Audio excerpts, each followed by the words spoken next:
순서대로 한 15분씩 해서 아마 제어계측 분과부터 발표를 하고 발표한 다음에 한 분 정도만 이렇게 정말 중요하다 질문해야겠다 하시는 분들은 제가 질의응답할 시간을 하고요. 나머지는 전부 다 토론할 시간에 메모하셨다가 여러분들 질문하시면 아마 발표자하고 토론자들이 충분히 대답해 줄 생각이 들습니다. 시간을 아끼는 차원에서 제어계측 분과의 전종민 박사께서 먼저 들어가도록 하겠습니다. 큰 박수 부탁드립니다.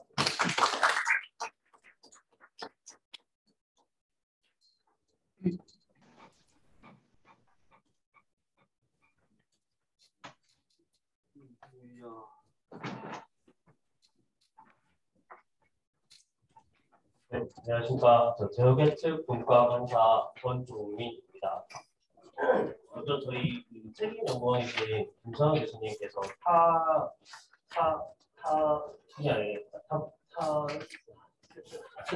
세션이 아니라 타 기관에 우수 과제로 초청을 받으셔가지고 거기서 이제 발표를 진행하시는 바람에 일정이 겹쳐서 못 오시는 바람에 제가 발표를 드리는 점 먼저 양해 말씀드리겠습니다. 바로 발표 진행하겠습니다.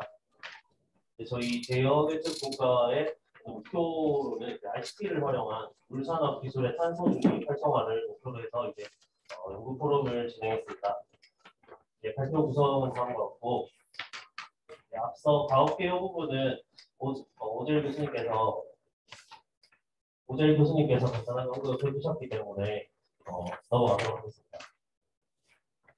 그래서 연구 포럼 운영 저희 제어계측 분과 성과를 먼저 말씀드리겠습니다. 앞서 말씀드렸다시피 저희 제어계측 분과의 목표는 이제 ICT를 활용한 물산업 기술 탄소 중립 활성화를 위해서 총 4번의 포럼을 진행하였고요. 그러니까 각 포럼별로 이제 요약해서 말씀드리면 먼저 1차 포럼에서는 이제 제어계측 분과에서 어떻게 해야 탄소 중립으로 목표를 실현할 수 있을지에 대해서 먼저 얘기를 했었습니다. 그래서 이제 1차 포럼에서는 탄소 중립을 위해서는 에너지 저감이 이제 핵심이고, 에너지 저감을 위해서 이제 제어계측 분과에서 도입해야 될 부분은 이제 스마트 기술이 이제 최적화된 부분에 연관되기 때문에 스마트 기술 도입이 가장 핵심적이라는 내용을 뭔가 토론 통해서 도출을 했고요. 그래서 이제 2차, 3차 포럼에서는 이러한 내용들을 바탕으로 각 업계에 종사하고 계신 저희 위원분들의 발제를 들었습니다. 먼저 2차 포럼에서는 이제 설계 분야에 계시는 이제 삼국기술과 도중국 소장님으로부터 이 스마트 기술을 이제 누가 설계 쪽에서 적용하기 위해서 적용하기 위한 현황이라든지 아니면 문제점 그리고 발전 방안에 대해서 토론을 하였고요. 그리고 3차 포럼에서는 이제 스마트 기술의 뭔가 이제 제어계측 분야에서 기술의 핵심이라고 할 수 있는 센서나 소프트웨어 쪽에 종사하고 계시는 한국유체기술 이성열 위원님 그리고 이제 주식회사 유해 유광택 위원님께서 이제 현재 그 현황이나 그리고 문제점 그리고 개선 방안 등을 이제 말씀해 주셔서 위원분들과 토론을 진행했습니다. 그리고 이제 이런 1, 2, 3차 포럼에서 진행된 내용을 바탕으로 저희 제어계측 분과에서 최종적으로 연구 포럼 성과를 도출하기 위한 토론을 진행하였습니다. 그래서 다음 페이지부터는 이제 1차에서 4차 포럼에 대한 발제 내용과 좀 논의 내용을 요약한 것인데 앞서 내용을 말씀드렸기 때문에 이 부분은 이제 유의무를 참고하시면 감사드리겠습니다. 그래서 이제 중장기 로드맵을 말씀드리겠습니다. 이제 1에서 3차 포럼까지 먼저 진행을 한 후에 이제 보시는 바와 같이 세 개의 주제로 나눠서 물기업 지원 사업, R&D 연구 주제, 그리고 법제도 개선 방안 이 부분을 제시하기 위해서 1, 2, 3차 포럼의 내용을 기반으로 먼저 초안으로 다음과 같이 로드맵을 제시했습니다. 물기업 지원 사업 같은 경우는 우수 물기업 실적 확보를 위한 실증화 지원 사업, 그리고 R&D 연구 주제에서는 오픈 플랫폼 구축 사업, 그리고 법제도 개선 방안 같은 경우는 이제 스마트라는 상하수도 시설 기준 도입 이 세 개의 주제를 가지고 이제 먼저 건의를 드린 다음 저희가 이제 이 내용에 대해서 4차 포럼에서 토론을 진행했습니다. 그래서 먼저 물기업 지원 사업부터 말씀드리자면 저 국가에서 실시하고 있는 이제 K 테스트 베드라는 사업에서 보시는 바와 같이 다양한 공공기관에서 희망하는 기업에게 자기들 보유하고 있는 실증 플랜트나 아니면 실제 운영되고 있는 시설들을 통해서 뭔가 기술을 검증할 수 있도록 도와주고 그리고 나아가서 기술 검증 확인서도 발급해주는 이런 사업이 현재 진행되고 있습니다. 그래서 수자공사 같은 경우는 이제 기술 성능 확인서라는 이런 부분도 발급하고 있고요. 그리고 한국환경공단도 실제 운영 시설이라든지 물풀 같은 실제 운영 시스템 플랜트 같은 경우도 오픈해가지고 여러 기업들에게 지원을 하고 있습니다. 그리고 이제 물산업 클러스터 지원 사업 중에 좀 눈여겨볼 부분이 이제 코디네이션, R&D 코디네이션이라는 이 부분이 이제 뭔가 기업들이 재정적으로나 아니면 인력적으로나 여건이 안 돼서 기술 개발을 못하는 경우에 전문가들을 매칭시켜서 뭔가 멘토링을 통해 기술 개발을 좀 잘 할 수 있게 해주는 이런 사업인데 이 사업이 이제 제가 전체 400만 원이죠. 다음 페이지에서 그래서 이제 제가 지금 400만 원을 사용할 수 있다고 하시는 거죠? 혹시 뭐죠? 진행하겠습니다. 앞서 말씀드렸다시피 이제 K 테스트 베드를 필두로 뭔가 이제 공공기관들은 이제 이런 기업들의 다양한 지원 사업을 굉장히 제도는 잘 돼 있고 구축이 잘 돼서 뭔가 진행되고 있는 것 같습니다. 하지만 이제 이게 아직 초기 단계라서 기업을 중상하고 있으시는 분들의 말씀을 드리면 뭔가 잘 모르는 기업도 많고 미세한 기업 같은 경우는 그리고 이게 뭔가 지원을 한다고 하더라도 뭔가 사업 관리나 이런 부분도 아직 부족해서 아직 미흡한 점이 많다는 의견이 있었습니다.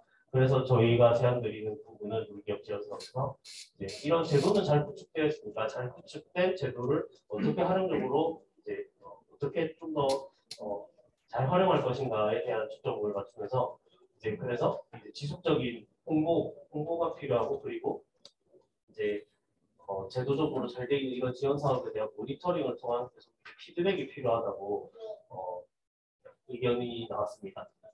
그래서 이제 앞서 말씀드린 그 R&D 코디네이션 같은 이런 예시로 뭔가 전문가들을 매칭시켜서 좀 더 이런 사업에 대해서 소개를 해주고 그리고 사업에 대해서 이제 애로사항이나 이런 부분들을 뭔가 피드백을 통해서 잘 개선해 나가는 부분이 물기업 사업에서는 핵심이라고 말씀드릴 수 있을 것 같습니다. 그리고 다음은 이제 R&D 연구 주제입니다. 오픈 플랫폼 구축을 말씀드렸는데 오픈 플랫폼을 다양하게 정리가 되고 있긴 한데 쉽게 말씀드리면 데이터를 말 그대로 그냥 오픈한다고 보셔도 무방할 것 같습니다. 그래서 이 데이터를 오픈한다는 개념 자체가 어떻게 탄소 중립에 기여를 할 수 있느냐라고 의문을 가지실 수 있는데 일단 그 부분 뒤에서 다시 말씀드리겠습니다. 그래서 이제 오픈 플랫폼 같은 경우는 국토교통부의 V월드나 부산광역시 데이터 플랫폼 같은 경우 이제 활발하게 지자체나 이런 부분에서 진행은 하고 있습니다. 그래서 각 다양한 분야에서 뭔가 자기들이 모은 데이터를 오픈해서 사용자들이 분석도 할 수 있게 이런 제공 툴까지 제공하고 있는데 이 오픈 플랫폼의 장점을 말씀드리면 이 오픈 플랫폼 자체가 이제 데이터를 오픈하는 것이기 때문에 소소하게 보는 장점으로는 이제 민간에서 활용이 가능하기 때문에 이런 부분에서 다양한 아이디어가 도출될 수 있다는 장점과 그리고 가장 중요한 장점으로 이제 데이터 자체가 오픈되기 때문에 이제 데이터를 관리하는 기관에서 그 수요자가 데이터의 품질을 높게 요구하게 될 것이기 때문에 결국은 이게 데이터 품질의 향상으로 이어져서 결국은 다들 공공이익이 발생할 수 있는 엄청난 장점을 가지고 있다고 말씀드릴 수 있을 것 같습니다. 근데 이제 이 오픈 플랫폼 자체를 구축하려면 문제점이 조금 있는데 업계에서 종사하시는 분들의 말씀에 따르면 그 용품 플랫폼을 위해서는 제어교치 공과에서 핵심은 센서라고 보실 수 있는데 이 센서가 뭔가 외산이든 국산이든 통신체계가 다 다르고 그래서 뭔가 각 시설 다른 시설을 도입할 때마다 뭔가 업체에서는 다른 뭔가 후속 조치를 취해야 되고 이런 부분들 문제가 많기 때문에 도입이 어렵다라는 말씀을 해주신 적이 있습니다. 그래서 이런 문제와 그리고 이제 물산업 분야에서 이제 데이터의 보안 레벨 자체가 정수장이나 이런 부분이다 보니까 레벨이 너무 높아서 결국은 이 보안 문제 레벨이 조금 해소되어야 이제 오픈 플랫폼으로 하는데 걸림돌이 없어지지 않을까 이런 의견들이 있었습니다. 그래서 이런 의견들이 사실 근데 기술적인 문제는 사실 없고 이런 부분들이 이제 법 제도 개선을 통한 해결이 필요한 부분인데 그래서 이 부분은 그 뒤에 법 제도 부분에서 다시 말씀드리도록 하겠습니다.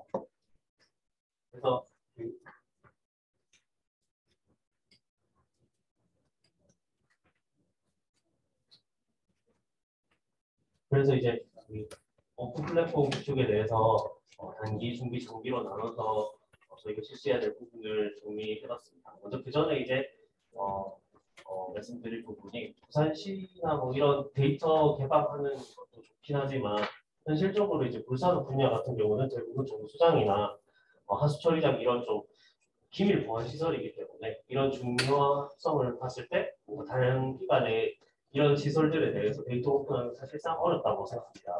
그래서 이제 저희가 제안드리는 바는 먼저 그 상위 기관에서 하위 관리 기관의 데이터를 먼저 이제 좀 용이하게 볼 수 있는 부분부터 시작하자라고 의견이 나왔습니다. 이 의미가 이제 예를 들면 환경부에서는 어떠한 한 공간에서 한 플랫폼에서 이제 국내에서 운영되는 하수 처리장의 데이터를 실시간으로 볼 수 있다든지 뭐 이런 생각을 쓰는 말입니다. 그래서 이제 이 부분을 이제 저희가 물산업 클러스터의 프로그램을 진행하고 있으니 이제 물산업 클러스터에서 실증 플랜트에서부터 오픈 플랫폼에서 이를 검증하고 활용해서 나아가서 좀 실제 운영 시설에도 확장시키는 이런 부분으로 생각하고 있습니다. 그래서 단계에는 이런 부분을 구축하기 위한 예산이 필요하기 때문에 이를 위한 과제 기획이 필요하고요. 과제 기획 단계에서도 좀 구체적인 어떤 실증 플랜트 정수나 하수나 아니면 재이용이나 어떤 플랜트를 활용할지 그리고 사용할 센서나 범위 이런 부분을 어느 정도인지 이런 동력이 포함해서 먼저 과제 기획이 이루어져야 될 것 같습니다. 그리고 중계에는 이제 그 계획한 과제에서 이제 물산 플러스 테스트에 대해 오픈 플랫폼을 구축하고 이를 위한 운영이랑 검증을 실시하고 그리고 장기적으로는 먼저 이제 실제 운영 시설을 전부 다 터뜨려서 진행하면 좋지만 이 부분도 사실 힘들 것이라고 생각되기 때문에 이제 환경부에서 개방 가능한 이제 분산형 테스트 베드라고 대구나 대전에 있는 하수종 테스트 이런 시설들이 있습니다. 여기에 먼저 이제 플랫폼을 운영해서 이제 장기적으로 이 부분을 운영 및 검증을 통해서 실제로는 실제 시설에 확장할 수 있도록 이렇게 진행하는 것이 바람직하다고 생각합니다. 마지막 법 제도 개선 방안 말씀드리겠습니다. 법 제도 개선 방안 같은 경우는 이제 보시는 바와 같이 먼저 세 가지를 제안드리고 그리고 마지막에 그 전체적인 내용으로 이제 상하수도 설계 기준에서 보면 이제 제어 계측에 관련된 내용들이 아주 자세하게 나와 있습니다. 무인운전이라든지 뭔가 무선으로 데이터를 받는 이런 기기적인 부분이라든지 자세하게 나와 있는데 사실 스마트라는 말만 없지 거의 자세하게 나와 있습니다. 근데 이제 하수도 같은 경우가 상수도 설계 기준에 비해서 약간 좀 더 이런 부분에 대해서 자세하게 나와 있는 부분이 있습니다. 그래서 이런 부분은 그냥 단기, 중기, 장기로 나눠서 갈 게 아니라 이제 기술 발전에 맞춰서 주기적인 업데이트가 필요하다고 생각합니다. 그리고 이제 윗부분에 그 법 제도 개선 같은 경우는 앞서 물기술 인증 사업, 물기술 사업 실적 사업 부분에서 말씀드리긴 했는데 잠깐 그 인검증 자체가 이제 한 기관에서 인검증을 받으면 타기관의 일을 확장해서 뭔가 적용할 때 이 기업에서는 이점이 없기 때문에 이런 부분에서 뭔가 통합적으로 뭔가 부처를 방언하고 인검증이 가능한 이런 제도가 필요할 것이라는 생각에서 이제 이번 같은 법 제도 개선 방안을 마련하고요. 그리고 이제 3번 같은 경우도 플랫폼에서 아까 말씀드렸던 얘기인데 이제 기업에서는 뭔가 적용성을 높이기 위해서 센서나 센서 통신 프로토콜 규격을 뭔가 통합적으로 만들거나 그리고 이제 보안 단계도 뭔가 이제 어떠한 보안 레벨을 마련해서 오픈 가능한 정도의 뭔가 보안 레벨이 필요할 거라고 생각해서 3번과 같은 제도도 마련했습니다. 그리고 첫 번째 이제 기술 심의위원회 구성 시 스마트 기술 전문가 포함 의무화를 위한 수법 개정 부분인데 이 부분은 이제 현재 수도법이나 한수도법 업무 지침에 보면 이제 각 뭔가 설계나 이런 부분을 진행할 때 이제 위원회를 구성해서 설계 방법이나 시공 방법, 예산에 어떻게 선지 타당성 이런 부분들을 뭔가 자문위원회를 통해서 뭔가 피드백을 주고 시공자와 그리고 발주처와 이렇게 피드백을 주고하는 것에 대해서 운영을 하고 있는데 이러한 부분에서 그 스마트 기술이라는 이런 기술을 도입하기 위해서 문제점이 현재 이제 자문위원회에서는 스마트 기술에 대한 뭔가 전문가가 좀 부재해서 이를 알기가 좀 어려워서 뭔가 이 스마트 기술을 도입하려는데 좀 어려움이 있다는 의견이 있었습니다. 그래서 그 현재 존재하고 있는 자문위원회 구성 위원을 구성할 때 이제 스마트 기술 전문가가 좀 포함된다면 스마트 기술을 좀 적용하기 위해서 발생하는 장벽을 좀 낮출 수 있지 않을까. 그래서 이러한 법 제도 개선 방안을 건의드렸고요. 그리고 이제 다음 같은 경우는 아까 앞서 말씀드렸는데 통합인건증 제도 추가 부분이라서 넘어가도록 하겠습니다. 그리고 센서 통신 규격화와 표준 보안 단계 부분도 앞서 설명드린 부분이랑 저희 되기 때문에 넘어가도록 하겠습니다. 그래서 이제 저희가 앞서 말씀드렸던 부분을 이제 한 콜로 정리하게 이렇게 말씀드릴 수 있습니다. 전체적인 목표는 이제 저희 목표와 같이 ICT를 활용한 물산업 기술의 탄소 중립 활성화를 위해서 이제 물기업 지원 사업 그리고 R&D 이제 법제도 개선 방안 같은 경우에 어떻게 진행할지 자세하게 정리하는 부분입니다. 물기업 지원 사업 같은 경우는 앞서 말씀드렸듯이 지속적인 홍보나 사업에 대한 모니터링 그리고 피드백 이런 부분들이 가장 필요할 것으로 판단되고 이는 단기, 중기, 장기로 나눠서 진행할 게 아니라 계속 지속적으로 이루어져야 될 부분이라고 생각합니다. R&D 업체는 오픈 플랫폼인데 앞서 말씀드렸다시피 단기에는 과제 기획, 중기에는 테스트에 대해 준비 운영을 통한 업체, 그리고 예상기에는 분산형 환경부의 분산형 테스트에 대해 운영을 목표로 하고 있습니다. 그런 것이 바람직한 것 같습니다. 그리고 이제 법 제도 개선 방안 같은 경우는 앞서 말씀드렸던 세계의 법 제도 개선 방안 부분에 대해서는 진행해야 될 프로세스는 동일하다고 생각하기 때문에 이제 프로세스를 위해 나타낼 것입니다. 이제 처음 단계에는 당연히 이런 법을 어떻게 적용할지에 대한 상세 내용이 도출돼야 됩니다. 그리고 이제 이런 상세 내용을 기반으로 이제 이런 법제화를 결국 해야 될 거고 그리고 장기적으로는 아무래도 아시다시피 법이라는 게 딱 정해놨다고 해서 그게 그대로 쭉 가는 게 아니기 때문에 뭔가 모니터링이나 이런 부분을 통해서 애로사항에 대한 뭔가 반영을 계속 지속적으로 진행해야 될 것으로 생각됩니다. 그리고 마지막으로는 이제 앞서 말씀드렸던 부분인데 상하수도 이제 설계 기준에서 기술 발전에 맞춰서 주기적인 업데이트가 주기적으로 필요할 것이라고 말씀드릴 수 있을 것 같습니다. 그리고 마지막 기대 효과입니다. 기대 효과 같은 경우는 저희 국가만 해당되는 것이 아니라 전체적인 기대 효과라고 생각되는데 이제 전체적인 기대 효과를 간단하게 말씀드리자면 결국은 이제 물기업의 뭔가 진흥을 위해서 이제 저희가 분과들 나눠서 이런 연구 프로그램을 진행하고 있다고 말씀드릴 수 있을 것 같습니다. 그래서 이제 그 상세 내용은 이제 보시는 바와 같이 뭔가 기업 지원이나 뭐 연구 개발 등 이런 부분들을 저희가 프로그램을 통해서 이제 물 기업들이 좀 발전할 수 있도록 저희 제어의 주술과 프로그램을 통해서 실적인 방안들을 이제 제안 드리고 이런 부분들을 피드백을 통해서 이제 확립해서 적용할 수 있도록 노력할 계획입니다. 감사합니다.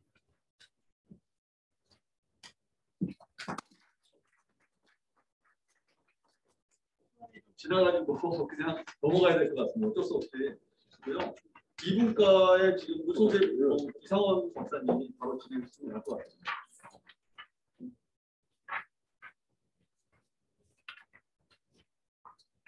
안녕하십니까.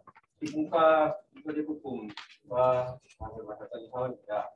저희들은 주제가 에너지 절감형 이소재 부품 거기 관련해가지고 이제 앞에서 진행했던 그런 과정을 통해서 진행했습니다. 자료가 나오기 전에 다 나왔습니다.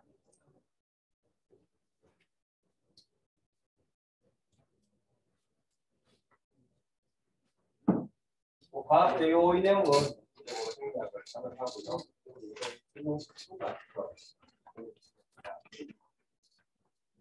똑같이 매 4차례 거친 포럼에 의해서 진행되고 어느 강연은 똑같이 이제 클러스터 으로 중간에 할 수 있는 지원 체계를 어떻게 좀 가지겠다 발굴하느냐.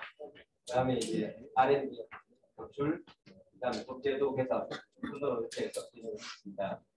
그래서 1차 포럼에서 시작되었고 진행을 했는데 하다 보니까 4차 포럼에 법제도 개선 쪽에 하다 보니까 저희들 기업도 위원들이 계십니다. 기업 위원들 같은 경우는 이게 차라리 법제도 개선 쪽이 앞쪽에 와서 진행이 됐으면 좀 더 할 말이 많지 않았겠느냐 그런 말씀도 해주시고 해서 저희들 4차 포럼을 끝내고 나서도 기업위원들 의견을 좀 수렴하고 그렇게 좀 진행을 하였습니다.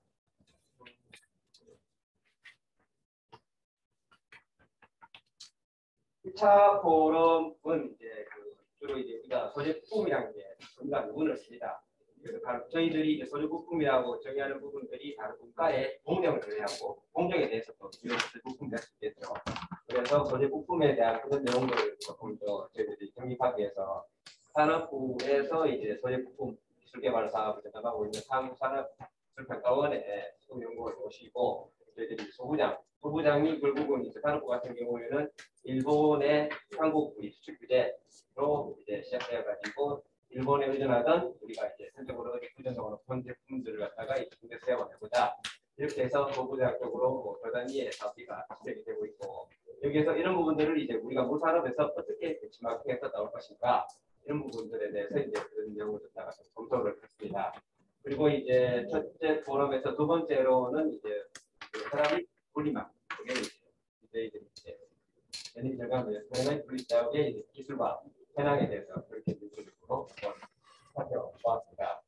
그래서 에너지 절감형 우산 부품이 과연 어떻게 할 것이냐 이런 부분들을 다가 전체적으로 살아보는 게 됐고 두 번째는 저희들이 이제 탈수기 쪽에서 이제 저희들이 이제 에너지 절감을 어떻게 할 수 있느냐 하고 저희들이 바이오매스를 이용한 이제 수소 생산에서 탄소 중립에 대해서 이런 과정보다는 그 안에 소재 부품 위주로 생각을 해보게 되었습니다. 탈수기가 지금 이제 기존에 저희들이 탈수만 하는 기능에서 벗어나가지고 거기에 이제 박시 제거 플러스 건조기까지 연결되는 그런 프로세스로 가고 있습니다. 그 목적은 결국은 폐기물 감량과 그 폐기물을 감량해서 우리가 어떻게든 이용할 수 있는 탄소 중립적 영향이 위한 그런 이제 그걸 하기 위해서 이제 그런 시스템이 조금씩 진보되고 있다, 진화되고 있다고 그렇게 봐야 될 것 같습니다. 그래서 악취 발생 저감하고 이제 건조까지 할 수 있는 그래서 탈수기 쪽에 갈 수 있고 탈수기라는 게 단순하게 탈수만 하는 게 아니고 거기에 들어가는 이제 여과포는 또 섬유 소재로서 또 그렇게 접목이 되고요. 여과판은 또 복합 소재입니다. 그래서 여러 가지 이제 거기서 여과판의 멤브레인판 이런 쪽에서 소재가 국내 개발이 지금 잘 안 되고 있고 국내에 나오는 그런 이제 제품들이 수입품에 대해서 물성이 취약한 부분에 대해서 한번 알아봤고요. 두 번째로는 이제 바이오매스를 이용한 친환경 수소 생산 시스템입니다. 말이 조금 어렵지만 결국은 타겟은 녹조를 이용해서 이제 열강 부분을 이용해서 수소를 생산하는 그런 이제 기술 개발 과정이 있는데 이건 이제 하이텍 연구원에서 그 담당 연구원이 발표했습니다. 이 과정의 장점은 결국 CO2가 생산되지 않는다. 단점은 이게 열강 부분에 가기 때문에 에너지가 들어간다. 약간 그레이에 가까운 그런 내용들이고 그 부분을 갖다가 어떻게 에너지가 있다가 줄이느냐. 이걸 하다 보니까 결국은 거기에 이제 반응기라든지 스플러 조정하는 컨트롤하는 부분들 이게 이제 국산적으로 못하는 거죠. 그래서 이 과정에서 이제 나타나는 공정 쪽이 아니고 공정을 개발하다 보니까 그 안에서 소재 부품들이 이제 국산 쪽에 국산화가 이루어지고 있어서 이런 부분들을 갖다가 좀 국산화할 수 없는가 이야기를 했는데 결국은 그렇습니다. 이게 이제 국산을 해놔도 또 이야기가 나온 내용들은 국산화를 해도 이게 시장이 규모가 어떻게 또 그렇게 잘 반영이 확장이 될지 이런 부분이라든지 그리고 이제 외산 제품들이 이제 전체적으로 대다수를 차지하고 있는 현실에서 우리가 그러다가 뚫고 들어갈 수 있느냐 이런 부분들에서 전체적으로 우리 위원들 간의 이야기가 있었습니다. 3차 회의는 멤브레인 쪽이었습니다. 그 시노팩스하고 미드니에서 UF 멤브레인, 시노팩스 UF 멤브레인 소재별 적용 분야와 응용을 했는데 결국은 수처리뿐만이 아니고 고부가 가치가 될 수 있는 우리가 멤브레인을 갖다 수채뿐만이 아니고 의료용이라든지 다른 용으로 적용할 수 있는 부분들에 대해서 전체적으로 소개했고 거기에 대한 이제 단순한 소재 요소에 뿐만이 아니고 고부가 가치로 적용할 수 있느냐 이런 부분, 해외 진출 전략 이런 부분에 대해서 시노팩스에서 하고 있는 사업 활동을 갖다가 전체적으로 위원들한테 공유를 하고 소개를 하였습니다. 그리고 미드니에서는 이제 분산형 점수 처리 시스템, 그러니까 이제 뭐 시노팩스하고 다르게 미드니 같은 경우에는 이제 소기업으로서 이제 틈새 시장 하시는 부분에 대해서 분산형 점수 처리 시설에서 제조업체에서 나를 사서 그렇게 전체적으로 시스템 만들다 보니까 이런 사항들이 있더라. 그래서 그런 부분들을 갖다가 이제 전체적으로 발표를 했습니다. 그리고 대표는 이태용된 예 하나 똑같습니다. 이게 발표를 하고 나면 뭐 여기에서 R&D 기획으로 수정을 시킬까 여기에 대해서 이제 어떻게 기업 지원을 이끌어갈까 똑같습니다. 동산의 조건에서도 뭐 똑같고. 근데 이제 결국은 뭐 이런 사실은 기업들 간의 규모나 시장 점유율에 따라서 이태원도 다른 부분들이 있습니다. 우리는 물컬 입주 기업들뿐만이 아니고 한국의 물기업들을 생각하는 그런 입장에서 여러 가지로 이제 그 내용들 갖다가 의견을 했습니다. 4차 포럼은 그래서 앞에서 말씀드린 대로 법제도 개선 속에 이제 돌아왔습니다. 그래서 일단은 그 기업 지원 시스템, 기업 지원 사업, 그래서 물산업 성장 지원 사업, 대구시에서 하고 있는 사업들, 그리고 이제 뭐 다른 이제 주기부, 그다음에 테크노파크 쪽에서 하는 사업들, 여러 가지 사업들 갖다가 비교하면서 그러면 우리가 물풀에서 공단이 어떤 방향으로 가야 되나 이런 부분들을 생각하는 그런 기회가 됐습니다. 사실 뭐 물 산업 지원 사업에 대한 그런 면역사는 거의 대동공이하고 다른 산업에서도 똑같습니다.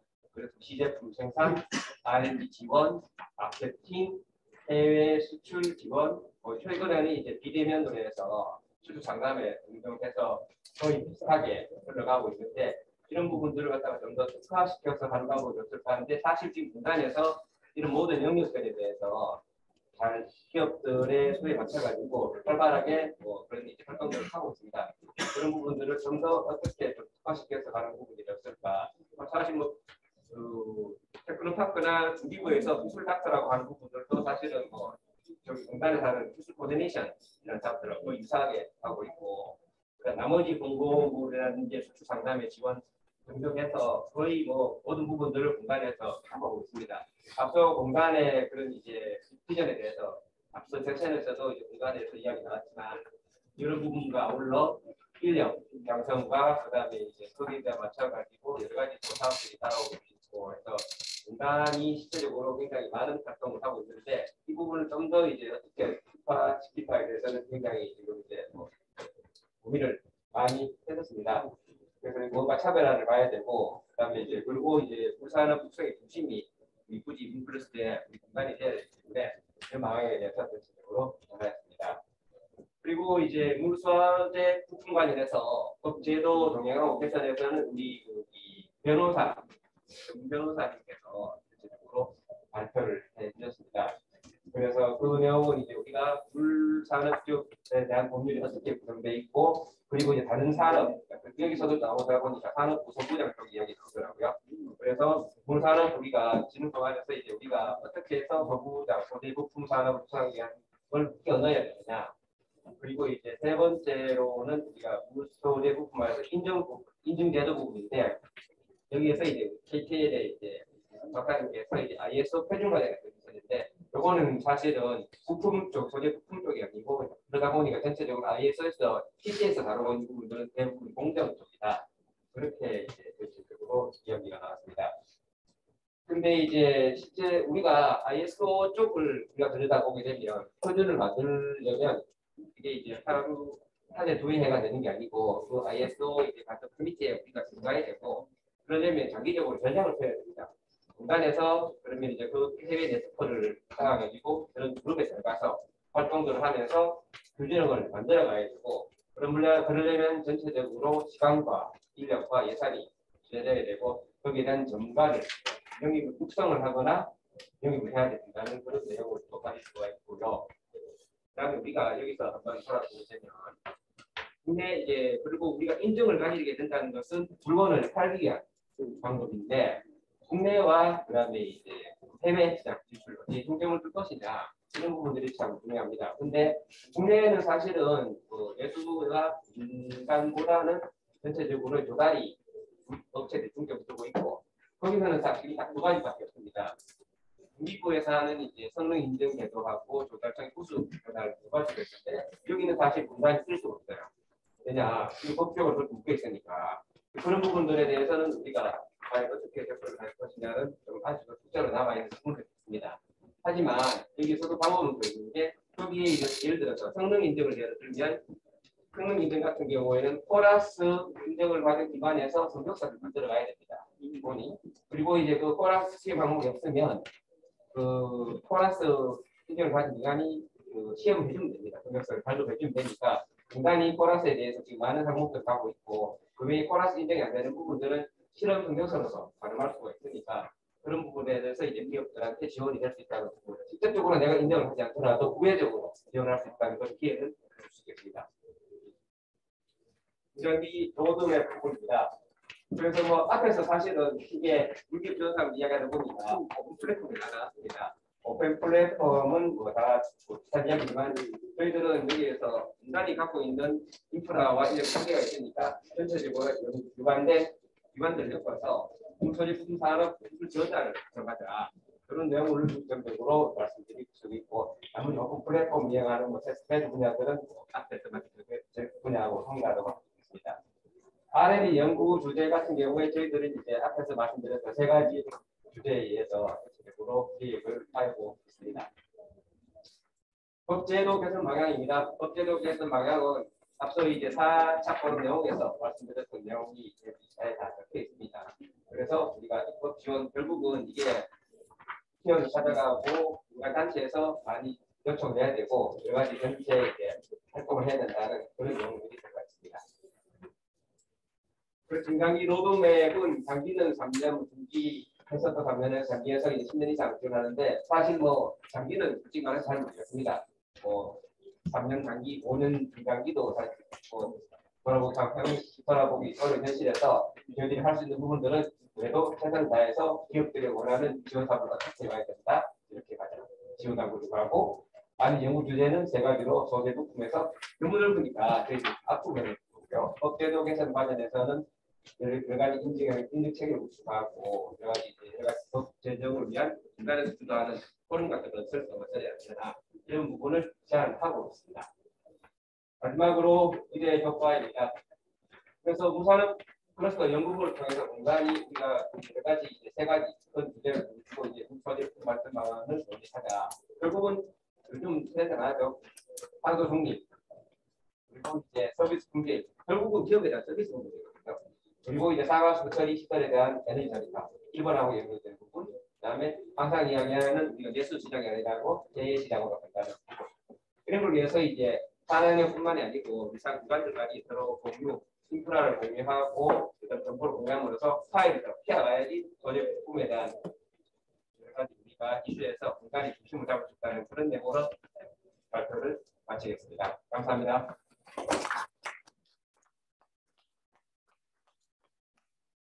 계속 시간이 약간 딜레이 돼가지고요. 소개하고 수처리 부품의 최영준 박사께서 바로 연락을 하도록 하겠습니다.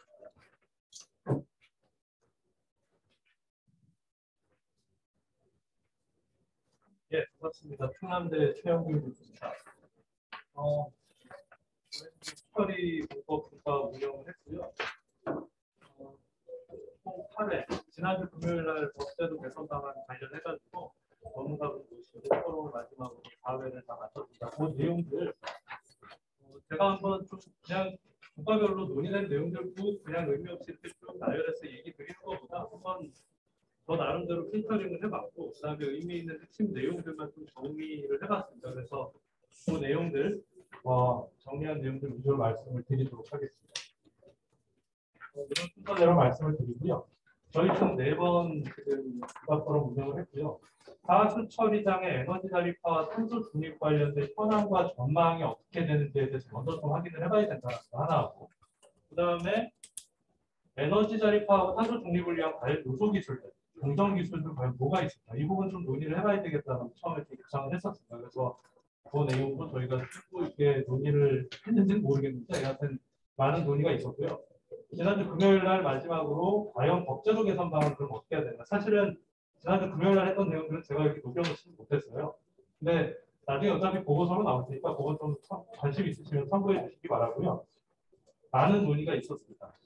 왜 하수처리장을 탄소 중립해야 되고 에너지 자립화해야 되느냐? 저는 이 그 섹터별 탄소 매출량 현황 조사 표를 보면 그 안에 답이 있다고 생각을 합니다. 다들 아시다시피 에너지 분야, 생산 분야가 가장 압도적인 탄소 배출을 차지하고 있고요. 가만히 보시면 웨이스트워터가 지금 한 1.3% 정도 차지하고 있는 걸 볼 수가 있어요. 근데 하수처리하면 다들 아시겠지만 슬러지 나오잖아요. 근데 슬러지 최종 처분까지 포함하면 IWA 작년 리포트는 대략 한 3에서 7% 정도의 탄소 배출이 하수처리로부터 발생한다라고 보고를 하고 있습니다. 절대 적지 않은 양입니다. 그래서 저희가 이 논의는 당연히 늦었지만 지금부터라도 해야 된다. 제가 사실은 이 포럼하기 전까지만 해도 이게 얼마나 늦었는지를 감을 사실을 잘 못 잡았어요. 근데 보니까 거의 유럽이나 이런 데는 2010년도 초반부터 이미 처리장의 탄소 중립하고 에너지 자립에 대한 논의가 굉장히 활발하게 진행이 되고 있다는 사실도 알게 됐고, 제가 이거 얘기는 꼭 좀 드리고 싶어가지고 그림을 또 가져왔는데요. 아시다시피 하수처리장 탄소 중립 구현하고 에너지 자립하려고 하다 보면 우리가 지금 하수처리장 방류 수질 기준이라든지 폐수처리장 배출수 허용 기준하고는 서로 트레이드오프 관계에 있을 수밖에 없습니다. 그러니까 에너지 자립화하려고 하다 보면 결국은 규제 기준을 맞출 수가 없는 상황이 되게 돼 있거든요. 뒤에서도 제가 다시 한번 얘기하겠지만 그런 트레이드오프에 대해서는 굉장히 많은 포럼 참여 위원님들이 얘기를 해주셨는데 솔직히 얘기 드리면 저 부분에 대한 정답을 찾는 것도 굉장히 난관이다라는 얘기를 좀 드리고요.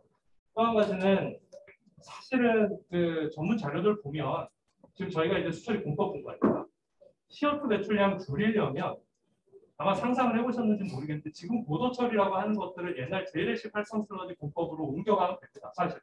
그럼 CO2 발생량 많이 줄거든요. 근데 과연 그렇게 줄이는 게 타당하냐라는 거에 대해서 한번 심각하게 고민을 해봐야 되고요. 그럼 뭘 해야 되느냐? 결국은 JLC 공정으로 간다라는 거는 질소인 제거 포기한다는 소리잖아요. 근데 질소인 제거를 안 하고 방류를 하게 되면 결국 방류 속에 부영양화가 일어나고 그거는 이제 사회적 편익이 대폭 감소하는 결과를 초래하기 때문에 편익 감소, 즉 탄소 중립이나 에너지 자립 구현에 따른 편익 감소하고 그에 따른 비용 증가를 적당히 우리가 그 절충할 수 있는 포인트를 찾아내는 게 궁극적인 탄소 중립과 에너지 자립의 방법이 아니냐. 뭐 그런 논의가 좀 있었습니다. 약간 좀 어려운 얘기일 수도 있는데 그래서 뭐 참고만 좀 해주시기 바라고요. 이거는 다이렉트 에미션하고 CO2 인다이렉트 에미션인데 이거 뭐 넘어가겠습니다. 시간이 제약돼 있습니다. 그러니까 아시다시피 처리 시설에서 온실가스 배출은 IPCC 매뉴얼 보시면 화수가 가지고 있는 유기물은 어차피 CO2로 날아갈 거기 때문에 온실가스 배출계수 산정하는 데 반영을 하지 않습니다. 그래서 결국은 온실가스 배출량을 산정하는 데 고려하는 성분은 딱 두 가지죠. N2O하고 CH2 두 가지입니다. 근데 N2O가 온실가스 배출에 차지하는 비율이 거의 한 40%, 그 다음에 메탄까지 포함하면 거의 한 80%의 온실가스를 화수 처리 시설에서 이 두 가지 성분에 의해서 온실가스 배출 기여도에 영향을 받는다라고 보면 이 두 가지를 어떻게 우리가 잘 컨트롤하느냐가 결국은 우리 수처리 분과에서 논의해야 될 핵심 사항이었다. 그렇게 이해를 해주시면 될 것 같습니다. 그리고 이 그림은 뭐 우리 그 포럼 위원들께서 발표하실 때 사용한 내용은 아닌데 제가 좀 가져와 봤습니다. 이게 왜냐하면 여기 우리 환경부 사무관님도 김진애 사무관님도 알고 계시고 우리 송 과장님도 아까 제가 뵀던 것 같은데 온실가스 종합정보센터를 환경부에서 운영하고 있잖아요. 그런데 배출계수 산정 방법 사실은 싹 다 바꿔야 될 것 같다는 생각을 제가 안 할 수가 없습니다. 왜냐하면 이 하수처리장 배출가스 산정 방법이 지금 생물학적 처리하고 고도 처리 두 가지로 나뉘어서 하고 있거든요. 근데 솔직히 그 두 개의 경계를 잘 모르겠어요. 아시다시피 고도 처리가 질소인 제거가 포함이 되는데 그것도 생물학적 처리거든요. 그리고 보시면 메탄이 발생하지 않는 데가 없어요. 근데 메탄 발생은 오로지 소화조에서만 된다라고 지금 가정하고 배출 계수를 산정하고 있는 현실입니다. 그러니까 우리나라가 지금 온실가스 배출을 감소시키기 위한 기술 개발이든지 아니면 에너지 자립화를 위한 기술 개발하는 것도 되게 좋은데 제 솔직한 얘기로는 굉장히 장밋빛 전망이다라는 얘기를 드리고 싶고 왜냐하면 현황이라든지 관련된 제도라든지 이거 냉정하게 평가를 하고 한번 돌아가야 될 기회가 저희가 있어야 되거든요. 그런 부분이 너무 미흡하다라는 얘기를 드리려고 제가 가져왔고요. 그리고 2차 포럼 때 테크로스의 이종호 소장님이 말씀해 주신 겁니다.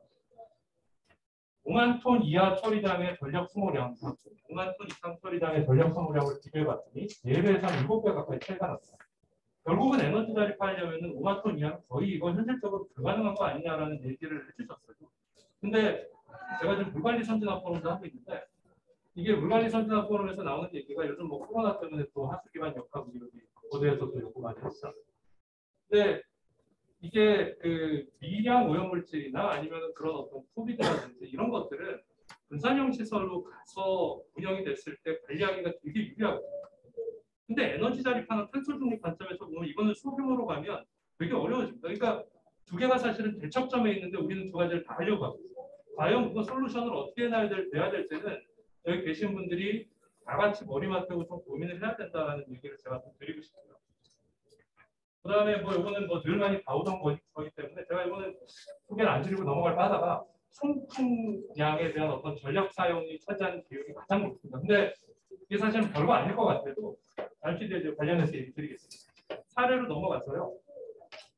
우리가 지금 온실가스 배출을 논할 때 과연 이거 바운더리 정확히 알고 있느냐라는 그런 어떤 심각한 그 지기가 있었어요. 그래서 그 부분을 좀 정리를 해봤는데 여기 2010년도 유럽에서 이미 논의된 사례, 처리장 건설 단계, 운영 단계, 그다음에 사후 관리 단계 세 개로 나눠가지고 바운더리를 이렇게 명확하게 정하고 건설 단계에서 배출되는 CO2는 대략 하수처리장 운영 한 3, 4년 하면 배출되는 온실가스랑 비슷하다고 알려져 있습니다. 그러니까 대부분의 온실가스는 하수처리장 운영 단계에서 발생한다고 봐야 됩니다.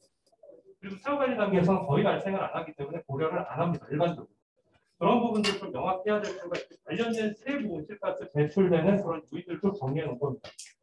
이거 나중에 뭐 참고적으로 가지고 한번 참고해 주시고요. 재밌는 내용이 하나 있는데 서로 좀 우리 포럼에서 논의가 됐던 내용입니다. 에너지 소모량 보시면요. 질산화를 하기 전하고 후하고 어마어마하게 차이가 납니다. 쉽게 얘기해서 질산화를 하게 되면 인제거를 하든 어떤 고도 처리를 하든 에너지 소모에는 큰 변화가 없다. 그래서 우리가 어느 시점, 어느 지점을 갖다가 에너지 중립의 타겟 포인트로 잡아야 될지는 아마 이 그림 안에 답이 있을 거라고 생각을 하고요. 이건 아까 제가 처음에 얘기 드렸죠. 이게 재래식 공정이거든요. 재래식 공정의 총 온실가스 배출량을 보면 질소인 제거, 인농도 이렇게 맞췄을 때에 비해서 거의 절반 이하로 배출가스가 주는 걸 확인할 수 있어요. 그러면 과연 재래식으로 가야 되느냐? 그렇지 않다라는 거죠. 저거를 절반 이하로 줄일 수 있는 그 CO2 이퀴벌런트에 해당되는 재생 에너지를 생산하는 게 결국은 이게 우리가 가야 될 방향이 아니냐 그런 어떤 관점에 좀 봐주시면 좋겠고요. 이게 그 약간씩 다릅니다. 전문 자료들도. 이게 이제 2016년도에 보고된 내용인데 질소 제거율이 향상이 되면 될수록 N2O 발생량도 이렇게 준다. 그래서 일단은 타겟은 무조건 질소 제거율을 향상시키는 게 중요하다라는 게 키포인트. 그리고 요거는 이제 그 우리 김상현 교수께서 발표한 내용에 포함되어 있었는데요. 여러 가지 우리가 지금 과연 에너지 자립화나 탄소 중립을 구현하는데 현실적으로 우리한테 맞는 그런 어떤 프로그램들 얼만큼 우리가 가지고 있느냐 한번 냉정하게 봤을 때 전혀 없습니다. 제가 파악한 바로는 2019년도 KEI에 그 조울생 박사님이 연구해가지고 공공화수 처리 시설 에너지 자립화 기본 정책 그거 수립한 보고서 외에는 우리나라 현실에 맞는 에너지 자립화를 평가할 수 있는 그런 인덱스, 그 다음에 탄소 배출량이 얼마큼 되는지를 파악할 수 있는 그런 정도가 지금 전무한 실정이다라는 걸 좀 우리가 인지를 하고 있었으면 좋겠다라는 제가 말씀을 드리고요. 그 반면에 미국이나 유럽 등지에서 어떻게 하고 있냐면 어떤 섹터를 대상으로 해가지고요. 총 24개 그 처리 시설, 화수 처리장을 대상으로 해가지고 이 프로그램에 참여해가지고 참여시켜서 에너지 자립화율을 얼마큼 달성했는지를 봤더니 압도적으로 많은 그런 어떤 에너지 자립 절대량을 보였다. 그래서 결국은 타겟이 워터 섹터에서는 하수 처리 시설이 돼야 된다는 거는 기본적으로 다들 정량적으로든 아니면 다 일단 이미 입증이 되어 있는 그런 어떤 내용이라고 보시면 되겠습니다. 그럼 도대체 어떤 방법으로 했느냐? 이 방법입니다. 재래식 수화 방법이 그냥 단순 소화시켜서 발생되는 바이오가스 일부 활용하고 소각시켜서 내보내는 그런 어떤 프로세스를 가졌다면 바뀐 방법은 병합 소화해서 발생되는 바이오가스 량 향상시키고 그 다음에 그거를 이제 열병합 발전해서 에너지 생산하고요. 순도 높은 거는 파이프라인 다이렉트 인젝션하고 순도 좀 낮은 거는 자동차 연료를 쓰고 이런 것들이 결국은 우리도 결국은 추구해야 될 방향이 아니냐 이런 어떤 생각을 할 수 있고요. 왜 병합소화냐면 하수 처리 시설이 우리가 고농도 폐수에서 유기물을 적절히 회수하면 그 대표적인 게 폼프라고 하는 겁니다. 팻 오일 그리스 같은 거를 회수를 하게 되면 그게 들어갔을 때 같이 병합소화가 되면 바이오가스 일자하고 여기 메세인 일들을 보시면 엄청나게 증가하는 거 우리가 확인할 수 있어요. 그래서 왜 유용한 유기물을 우리가 회수해야 되는지는 여기에 답이 있다라고 보시면 될 것 같고요. 이게 이제 다른 사례인데 이게 헝가리 사례입니다. 하수 처리한 1차 슬러지 우리가 고온 소화하고요. 그 다음에 고온 소화한 슬러지 열가스 분해하고 열가스 분해한 다음에 다시 중온 소화해가지고 바이오가스 생산량 향상시키고요. 생산된 바이오가스 가지고 CHP로 전력 생산해서 다시 가온하는 데 사용하고 남는 에너지로 하수 처리장 운영하는 데 써서 대략 한 70% 정도 에너지 자립화를 했다라는 보고가 이미 2012년도에 지금 되고 있습니다. 그리고 여러분들 잘 아시겠지만 오스트리아 스트라스 하수 처리장은 에너지 뉴트럴이 아니라 에너지 포지티브로 이미 많이 바뀌어 있죠. 그래서 그런 부분들은 시사하는 바가 굉장히 크다라고 할 수 있고요. 그리고 지금 한 가지 또 중요한 거는 제가 지금 인덱스, 지표 이런 것들 뭐냐 저희 포럼에 기업자분들 많이 참여를 해주셨거든요. 근데 하수 처리장이 인입되는 전력량, 그 다음에 사용되는 전력량 이 지표밖에 없다고 하더라고요. 물론 이제 중간중간에 다른 어떤 에너지 사용량을 판단할 수 있는 지표들도 있겠습니다만 이 부분을 정말 객관적으로 정량화해서 파악할 수 있는 지금 현실적인 여건이 우리가 돼 있느냐? 전혀 안 돼 있다. 근데 그걸 왜 하느냐? 왜 해야 되냐면 에너지 효율성을 향상시키기 위해서 각 유닛 프로세스별로 일단 기본적으로 키 퍼포먼스 인디케이터가 뭔지를 알아야 됩니다.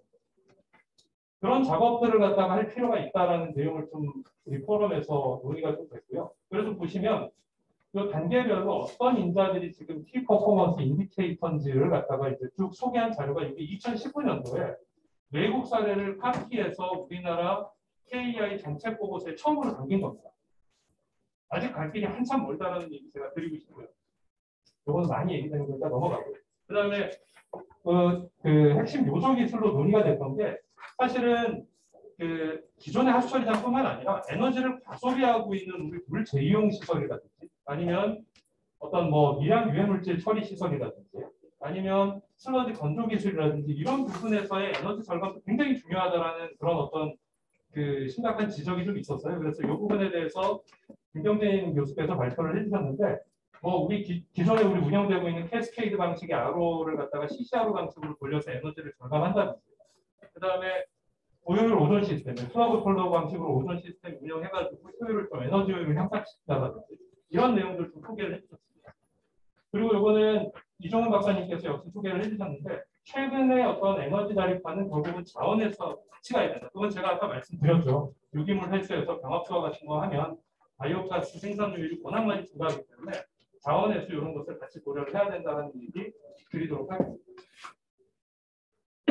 예, 그리고 전 사실 이 부분에 크게 관심을 갖지 않았는데 보니까 이게 심각하더라고요. 그러니까 저부하시에 토끼량이 과다하게 소모가 됩니다. 그래서 이렇게 소모되는 토끼량을 갖다가 우리 최적화해서 좀 감소를 시켜주면 결국은 토끼 에너지의 대략 한 15% 내외를 감소시킬 수 있다라는 어떤 그런 실험적인 연구가 있었다고 합니다. 그래서 이거를 위한 다항목 수질 센서 개발하고 그 다음에 이거에 대한 어떤 자동 제어 방법들, 요 관련된 기술 개발이 기업에 반드시 필요하다는 의견을 소개를 해주셨고요.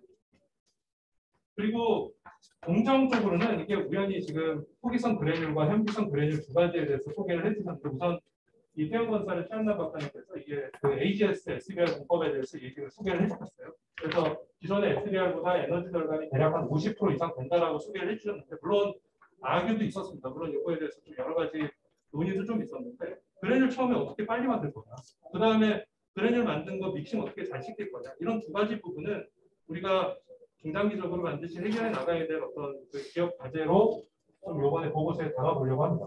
그 다음에 수원대 김국태 교수께서 아나목스 프로세스에 대해서 소개를 해주셨는데 아시다시피 아나목스 이제 메인스트림 아나목스 싱글 스테이지로 많이 바뀌어가고 그러려면 부분 아질산화가 반드시 필요한데 뒤쪽에 이제 그 NOB를 어떻게 지금 저해를 시킬 거냐라는 부분에 대해서 소개를 좀 해주셨습니다. 저기 우리 주동진 박사님도 같이 하고 계시죠.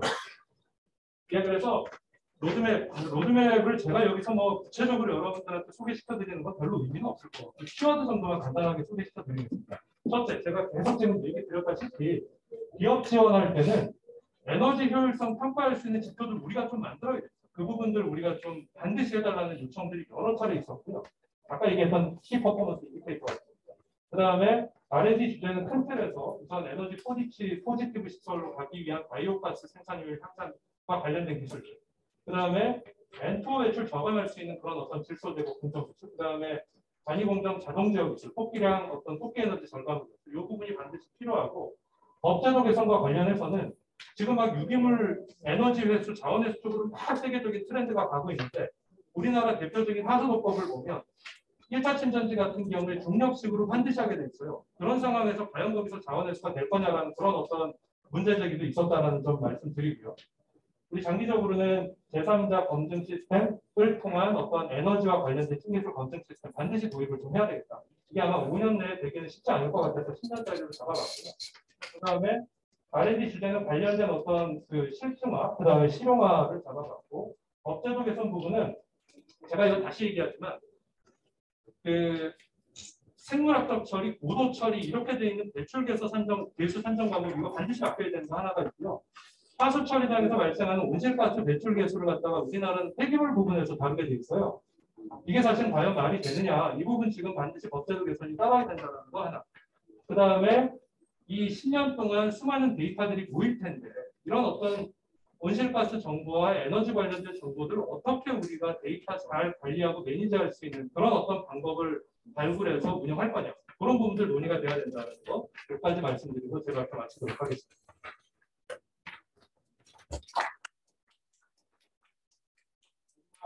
그 산업부 관련국가에서 우리 윤수미 박사님 마지막 발표를 하겠습니다.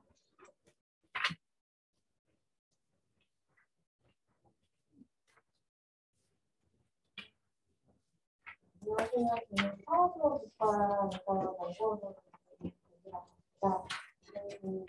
분발위원장 스타 시설이랑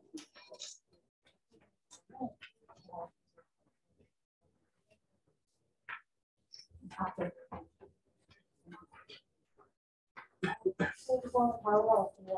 다음 기여와 연구 목적의 정의를 다음 내용과 같아서 생각하겠습니다.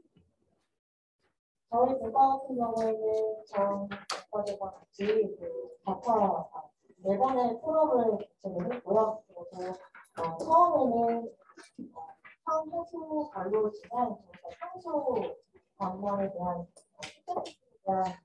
많이 논의가 있었습니다. 그래서 처음에는 상수 방면 세척기술 표준화를 위한 기회의 경향을 살펴보았고 두 번째는 그 상수도 관광 관리 현황하고 그 정책 방향이 어떻게 되어 있는지 검토를 통해서 3차하고 4차 포럼에서는 탄소 중립을 위한 상수도 관광 물산업 기술이 어떻게 되어 있는지, 그래서 물기업 그 상수도 관광 관련한 물기업에 대한 그 얘기를 많이 들었죠. 그래서 1차 포럼에서는 먼저 세척 기술이 어떻게 되어 있고 그 사례 분석을 통해서 저희가 논의한 내용은 세척 공법 성장에 대한 가이드라인 제시가 필요하며 또 세척 적정적을 여부를 파악하는 것도 필요하다는 주요 논의가 있었고요. 그리고 지역에 적합한 세척 공법을 성장하기 위해서 제도적 장치가 마련이 필요하다는 분과위원분들의 의견이 있었습니다. 또 성능평가에 대해서는 이러한 성능평가 기준은 세척 목적 그리고 수질비 수량을 등을 고려한 다양한 기준이 마련이 필요하므로 중장기적 세척 성능평가 기준은 수질 부분뿐만 아니라 저희가 세척 수량, 그리고 세척 시간, 세척 비용, 세척 이후 수질 민원에 대한 건수에 대해서도 고려가 있어야 된다라고 말씀해 주셨습니다. 2차에서는 저희는 상수도 관광관리 정책 방안 그리고 지방상수도 관광관리 현황 및 정책 방안을 구체화에 대해서 주요 발표 내용을 토대로 논의를 하였습니다. 그래서 논의된 내용은 지금 현재 상수도 관광 관리를 위한 법제도 근거를 할 때는 그 시군 간의 지역적, 현실적 여건 차이를 통해서 상수도 관광 시설의 유지관리 세부 기준 및 매뉴얼이 있어야 된다. 그리고 유지관리 측면을 고려한 노후 상수 관광 및 정수적 정비 사업의 추진이 있어야 된다. 그리고 지방 상수도 같은 경우에는 자치단체 인프라, 인력, 예산 등 지역별 여건을 고려해서 통합적인 차원에서 상수도 관광을 관리할 수 있는 통합 정책이 필요하다는 의견이 있었습니다. 8차 포럼에서는 포럼을 한국철 대표님께서 발표를 해주셨습니다. 그래서 상수 관로에서 세척 기술의 표준 평가 방법하고 효율 인증 방법을 어떻게 해야 되는지 대해서 발표해 주셨는데 방법으로는 플라시 이런 방법이 있고 수시화해서 성능 인증과 피해가를 구하는 방법을 제시를 해주셨습니다. 그래서 그 방법은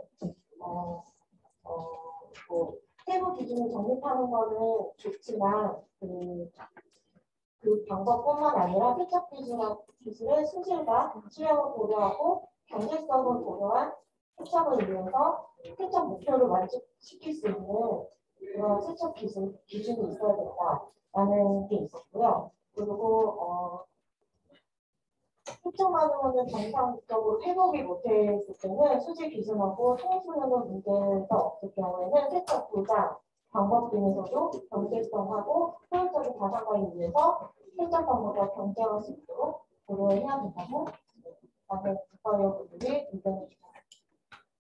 단장 포럼에서는 저번 주 목요일에 저희가 실시한 단장 포럼입니다. 그래서 이때는 스마트 관로 관광에 대한 얘기를 들어보는 자리였습니다. 그래서 스마트 관로 정보 인식 체계와 그리고 어떻게 지금 현재 스마트 관광을 위해서 어떤 기술이 있는지 성진 정리의 사장님이 말씀해 주셨을 때 그 내용의 논의 내용으로서는 이러한 기술이 있지만 수시로 발생하는 도로 불참 및 포장 등에 의해서 설치된 그 인식체계가 관리 소홀로 인해서 무용지물이 될 수 있다. 그래서 설치 후에 정확한 정보를 유지하기 위해서는 보다 현실적인 접근법이 필요하다.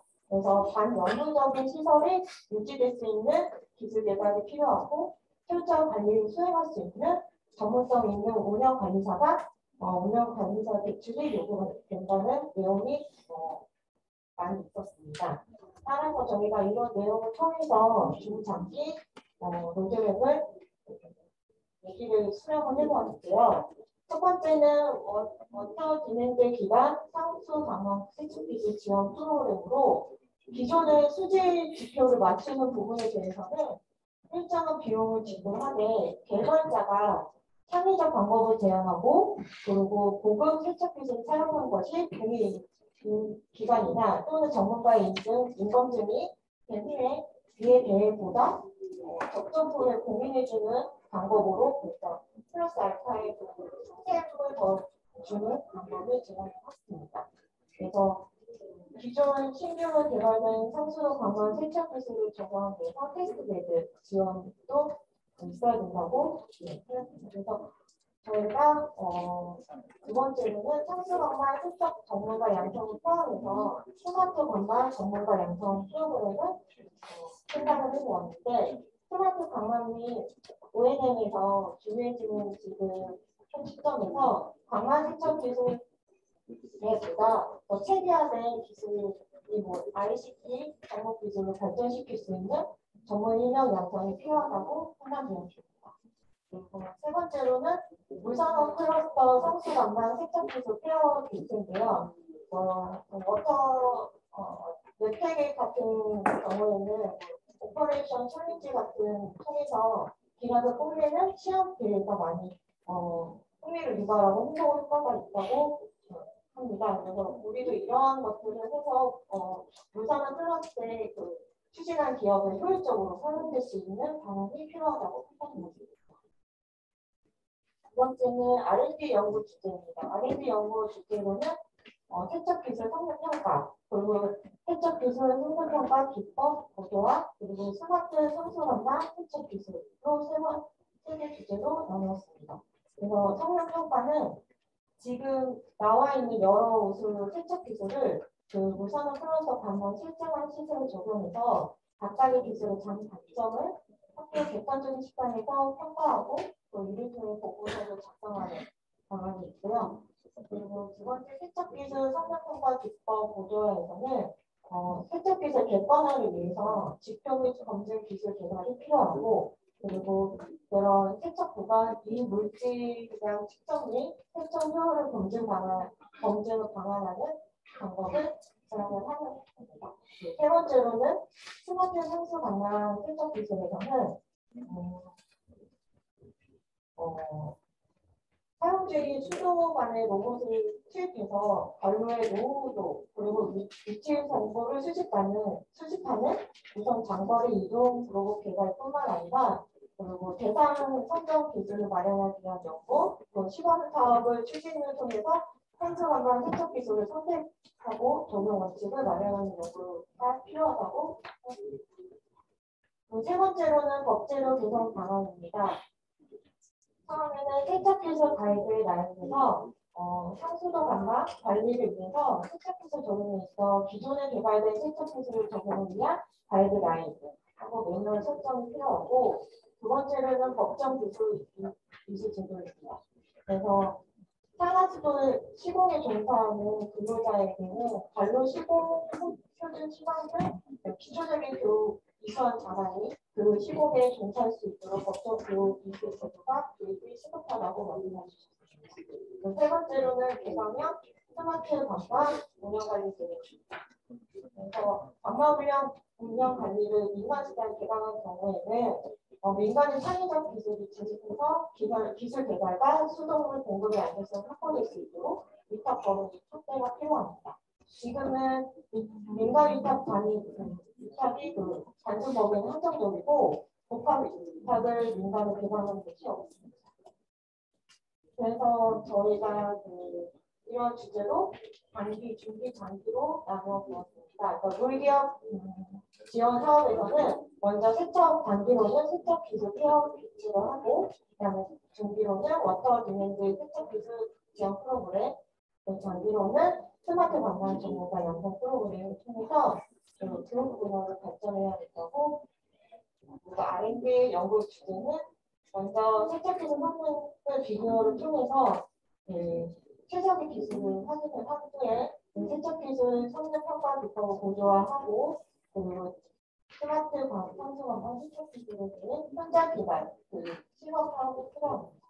그리고 법제도 개선 방안에서는 세척 기술 가이드라인을 마련을 산후 그리고 법정 교육을 강화하고 그다음에 대관령 스마트 관광 운영 관리를 통해서 더 탄소 중립을 위해서 탄소수도 감당, 물서 기술 지원 사업을 하도록 하는 것이 그래서 저희는 이렇게 하겠습니다.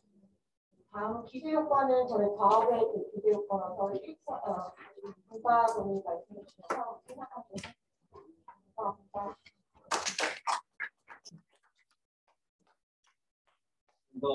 이제 짧은 시간 동안에 학생들 시간이 짧아가지고 되게 물가 국제자가분들이 이제 급하게 쓰는 것 같습니다.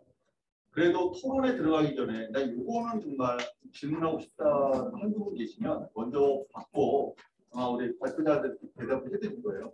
먼저 한두 개 질문하실 분 계십니까?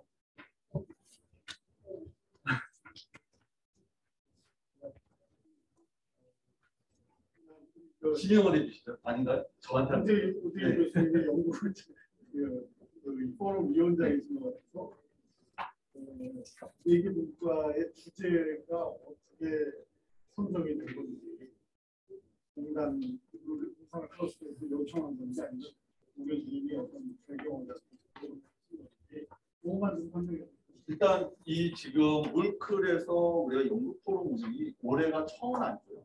작년에도 있었는데 아시다시피 코로나 때문에 활성화를 됐어요. 근데 올해는 좀 활성화하려고 연구 용역 형태로 되어 있고요. 4개 문과는 물클에서 이미 지정이 되고 있고 위원장님들도 지정이 되어 있는 상태고요. 다만 오늘 발표한 내용들이 모든 물산업을 다 커버하는 그런 형태는 될 수가 없고 아까 보시면 뭐 산업소 관련 특징만 포커스가 돼 있어요. 몇 개 부분은 좀 이렇게 좁힌 내용도 있습니다. 그런 형태로 지금 진행이 됐고요. 그래도 크게 성과물은 물 산업에 참여하는 기업들을 지원하기 위한 지원제도 부분에 뭐가 좀 있었으면 좋겠느냐. 그다음에 물 산업에 참여하는 기업들을 위한 R&D는 뭐가 좀 있었으면 좋겠느냐. 이걸 전반적으로 제도적인 개선부분 뭐가 있느냐 이런 큰 줄기 방향은 모두 다 서로 이제 조율을 해서 진행한 내용이고요. 아마 오늘 발표 들은 내용들의 어떤 요소 부분에서 왜 어디는 하수관로는 빠졌느냐 이렇게 질문하실 수 있어요. 근데 그거는 그런 건 아니에요. 저희가 제한되게 지금 4개월 동안 운영을 하다 보니까 어쩔 수 없이 이렇게 커버를 못한다는 제약점은 있었다는 걸 좀 말씀하시고 특별히 질문이 없으시면 바로 자리 정리해서 토론 바로 들어가도록 하겠습니다. 네, 고맙습니다.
네, 중앙대학교 박규홍입니다. 제가 토론의 과정을 맡게 됐는데요. 먼저 옆에 환경공단의 이부장 부장님 토론자로 참여하셨습니다.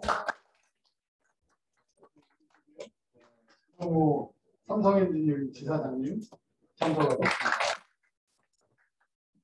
우리 서울물재생시설공단의 김민철 연구소장님 참석하셨습니다.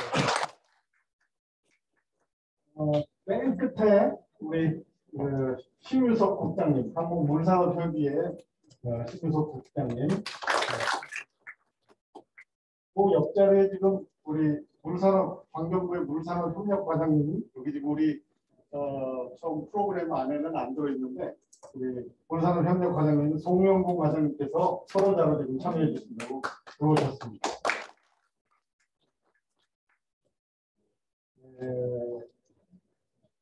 그런 순서는 제가 그냥 임의로 우리 정해가지고 우리 구정모 지사장님께 먼저 좀 부탁을 드려볼까 생각을 하고 있고요. 두 번째로는 심유석 국장님께 부탁을 좀 드려볼까 합니다. 세 번째로 김민철 연구소장님께 부탁드리고, 네 번째로 이국양 부장님께 부탁드리고, 마지막으로 우리 물산업협력과장님 송영국 과장님께 한번 부탁드리볼까 합니다. 혹시 이제 우리 이거 진행하면서 나왔던 여러 R&D 과제라든가 국제도 개선 이런 부분에 있어서 결국 물산업협력과장님이 해주실 내용이 상당히 있을 것 같아서 마지막으로 한번 요청사항 뭐 이런 게 나올 수도 있을 것 같아서 한번 과장님께 한번 기탄 없이 뭐 부탁 말씀도 좀 드려주시고 요청사항도 좀 많이 말씀해 주시면 어떨까 하는 생각이 좀 들어서 마지막으로 말씀을 좀 부탁드려볼까 합니다. 먼저 그럼 구정모 지사장님께서 말씀해 주시겠습니다.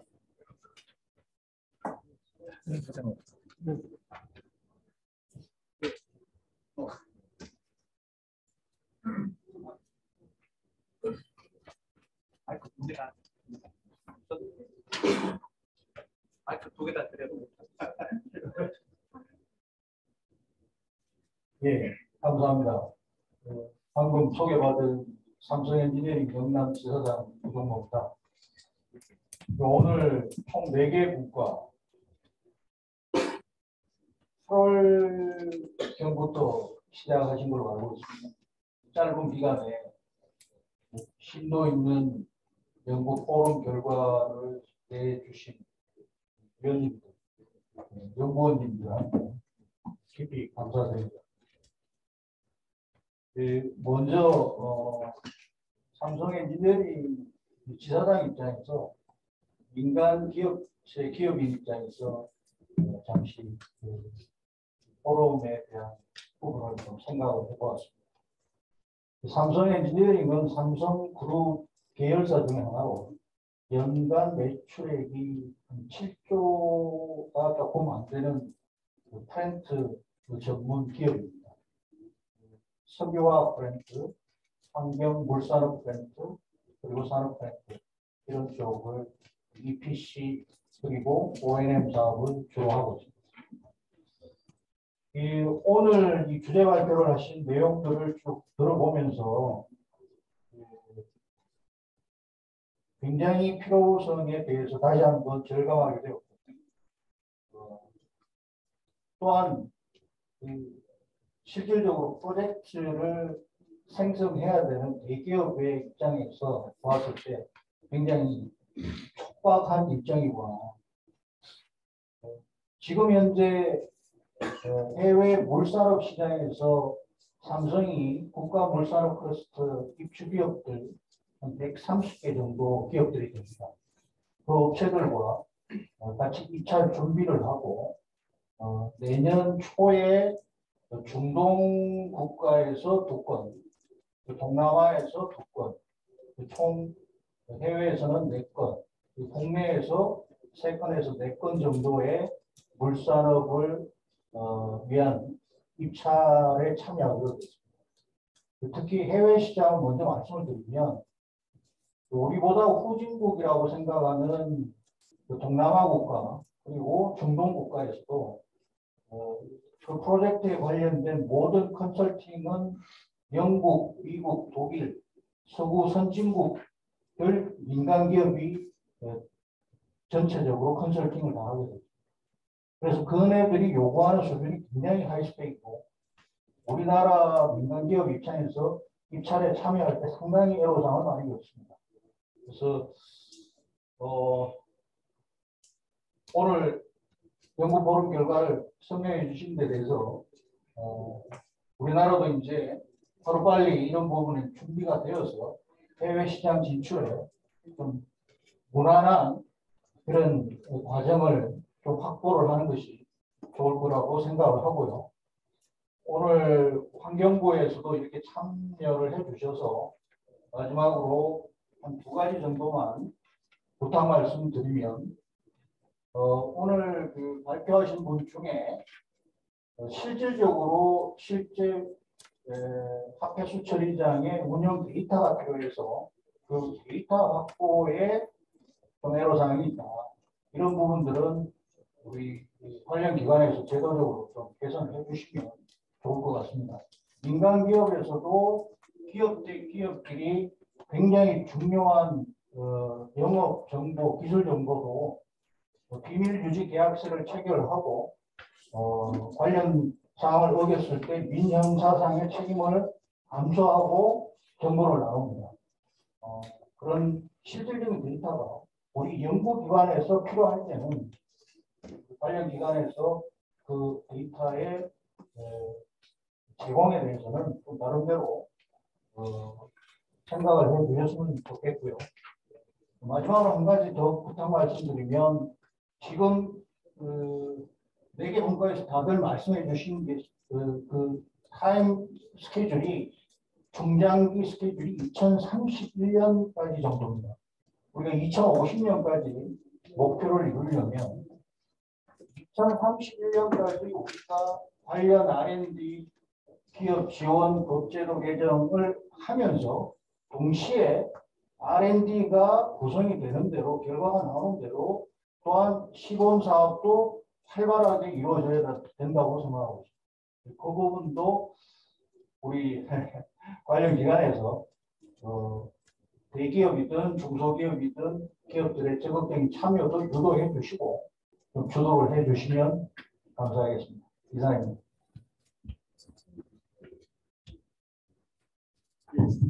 감사합니다. 프렌트 사업 적극적으로 참여하고 있는 삼성 엔지니어링 지사장님의 좀 민간 기업 입장에서의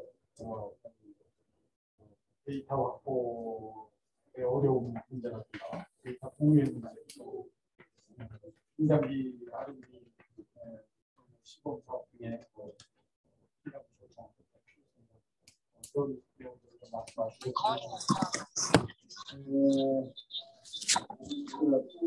계속해서 조금 끝내다가 6시까지가 저희가 원래 프로그램상에 잡혀 있는데 6시 좀 전에 마치려고 합니다. 그래서 한 5분이 넘지 않게 딱 토론에 계속 말씀해 주시면 되겠습니다. 제가 시간 말씀을 안 드려서 말씀을 드렸습니다.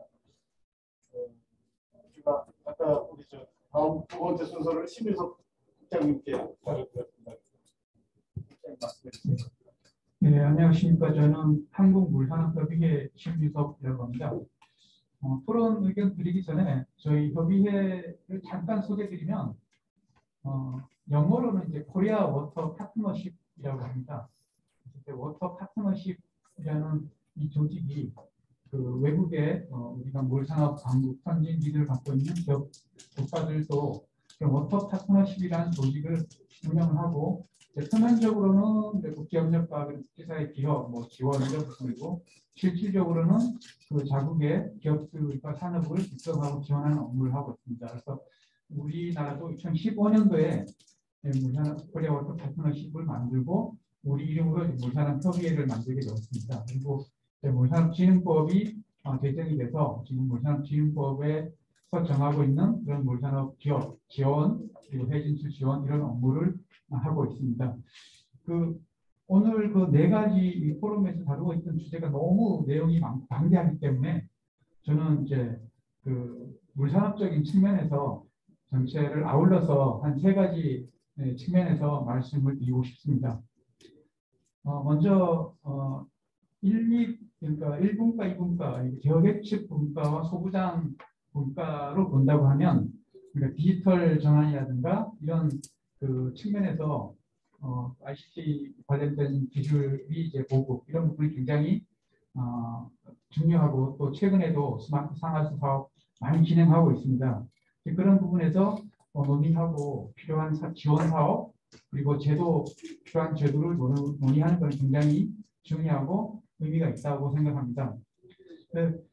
제가 이제 이 해외 진출 지원 업무를 하면서 그 미국과 이제 몇 가지 협력 사업을 토대로 봤을 때 우리나라는 이제 ICT라든가 IT가 굉장히 강하고 반면에 또 제조 기술도 굉장히 있습니다.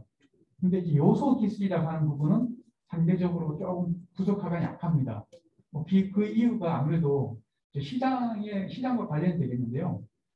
그런 시장이 물 관련된 부분 시장이 크지 않기 때문에 시간이 오래 걸리고 어려운 그런 요소 기술 개발에 어려운 부분이 대부분 그런 요소 기술, 필수적인 핵심 기술은 다르게서 가져와서 이제 개발하게 되는데요. 그런 측면에서 또 그동안 이 지원이라는 부분이 좀 부족했던 부분이 있다고 생각합니다. R&D 측면에서요. 그래서 그 센서 우리가 이제 계측기 부분이 이제 디지털 전환에서 굉장히 중요하게 많이 얘기합니다. 근데 그런 계측기를 통한 그런 스마트 기술들은 굉장히 이제 외국에서도 알아주고 이렇게 인정을 받고 있는데 거기에 필요한 핵심 기술은 센서 기술들인데요. 센서 기술들은 대부분 우리나라가 실질적으로 직접 만들고 있는 부분이 굉장히 부족합니다. 그래서 그런 기술 개발 부분에서 이런 센서와 또 소재 부분 이런 부분에 대한 기술 개발을 좀 더 지원을 할 수 있었으면 좋겠다. 이렇게 먼저 생각이 들었습니다. 그리고 사실 그보다 더 중요한 부분이 될 수가 있을 것 같은데요. 그 최영길 교수님 그 사례 발표에서도 보면 우리나라 그 하수 처리장에서 쓰는 가장 많은 에너지 부분이 이제 산소 공급을 위한 송풍 시설이 되어 있고요. 마찬가지로 상수도에서는 상수 그러니까 펌프 시설이 되어 있습니다. 근데 거기서 이제 그 시간별 에너지 산소 공급량만 조절해서 15% 이상의 전력 사용량을 줄였다 하는 부분이 굉장히 의미가 있는데요. 펌프 운영을 통해서도 마찬가지로 거의 15% 전후에 전력을 절감할 수 있다는 데이터가 나와고 있거든요. 그 얘기는 무슨 얘기냐? 우리가 지금 정부의 제도로서 또는 예산 지원을 통해서 하지 못하는 영역이 바로 이 운영을 담당하고 있는 현장이거든요. 지자체. 지자체 운영을 담당하고 있는 쪽에서 이게 참여를 기술 개발에부터 또는 뭐 탄소 중립, 에너지 저감 이런 걸 참여할 수 있는 부분을 어떻게 이끌어낼 것인가 굉장히 중요하다고 생각됩니다. 이게 법으로서 사실 잘 안 되는 부분이 있더라고요. 그런 거 보니까요. 그래서 뭐 시범 사업을 통해서 그런 부분을 적용해서 효과를 보이고 그 효과를 많이 홍보를 해서 지자체들이 이렇게 하나씩 움직일 수 있도록 거기에 필요한 뭐 인센티브 같은 부분도 필요할 것 같고요. 그런 부분들을 잘 활용했으면 좋겠다. 그리고 많은 부분이 이제 뭐 데이터 말씀들이 많이 있었는데 처리장 시설별 하나하나의 데이터를 통한 효율화가 달성이 우선이 돼야지 그 데이터가 의미 있는 것이 되거든요.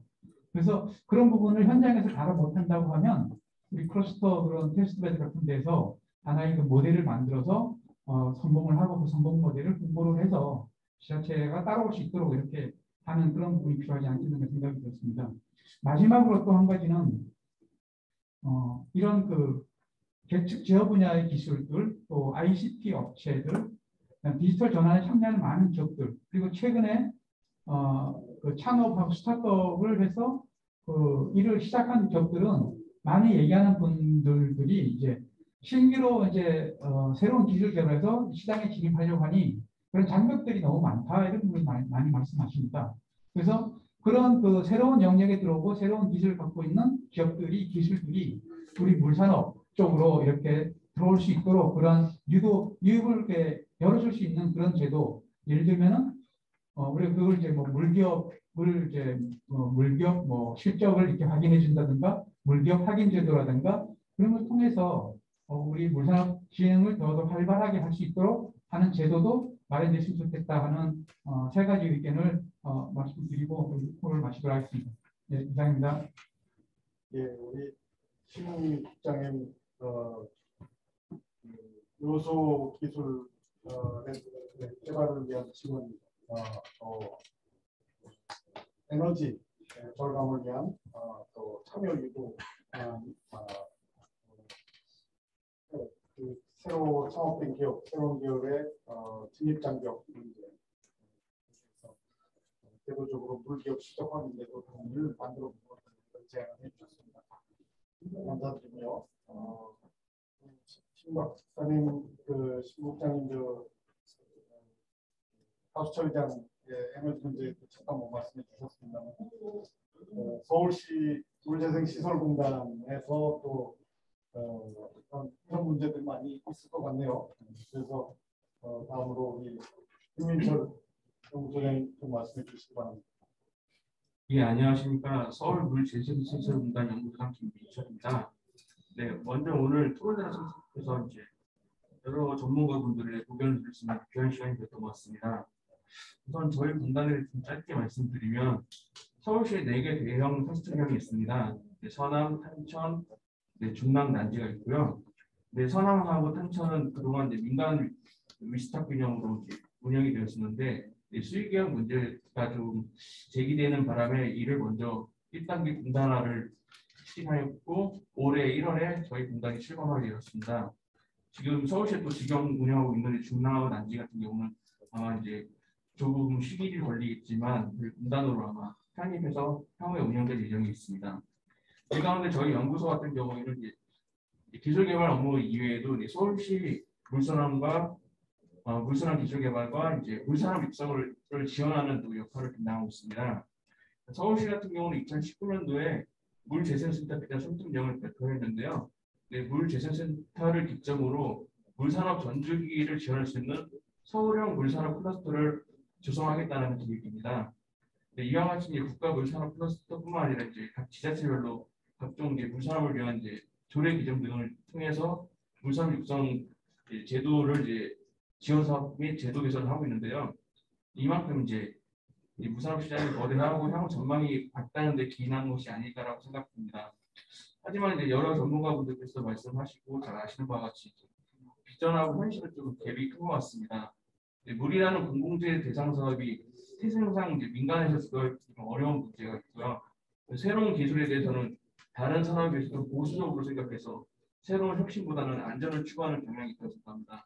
물론 이제 국민의 보건과 안전에 매우 밀접한 부분이기 때문에 이런 특수성은 어느 정도 인정은 되지만 산업 측면에서는 하나의 또 발전을 좀 저해할 수 있는 요소가 아닐까라고 생각이 듭니다. 본론으로 좀 오늘 발표하신 내용을 좀 생각되는 부분을 좀 말씀을 드리겠습니다. 제가 이제 공단 이전에 이제 한국환경산업기술원에서 이제 R&D 기획을 담당했습니다. 근데 그 중에서 이제 지금 아마 물풀 입주기업들도 참여하고 계신지 산업소혁신 기술개발 사업을 담당했었는데요. 오늘 이제 4개 분과에서 도출된 이제 여러 연구 과제들이 실제로 이제 R&D화돼서 이제 사업을 발주돼서 수용이 이루어진다면 많은 이제 도움이 될 것 같다는 생각이 들었습니다.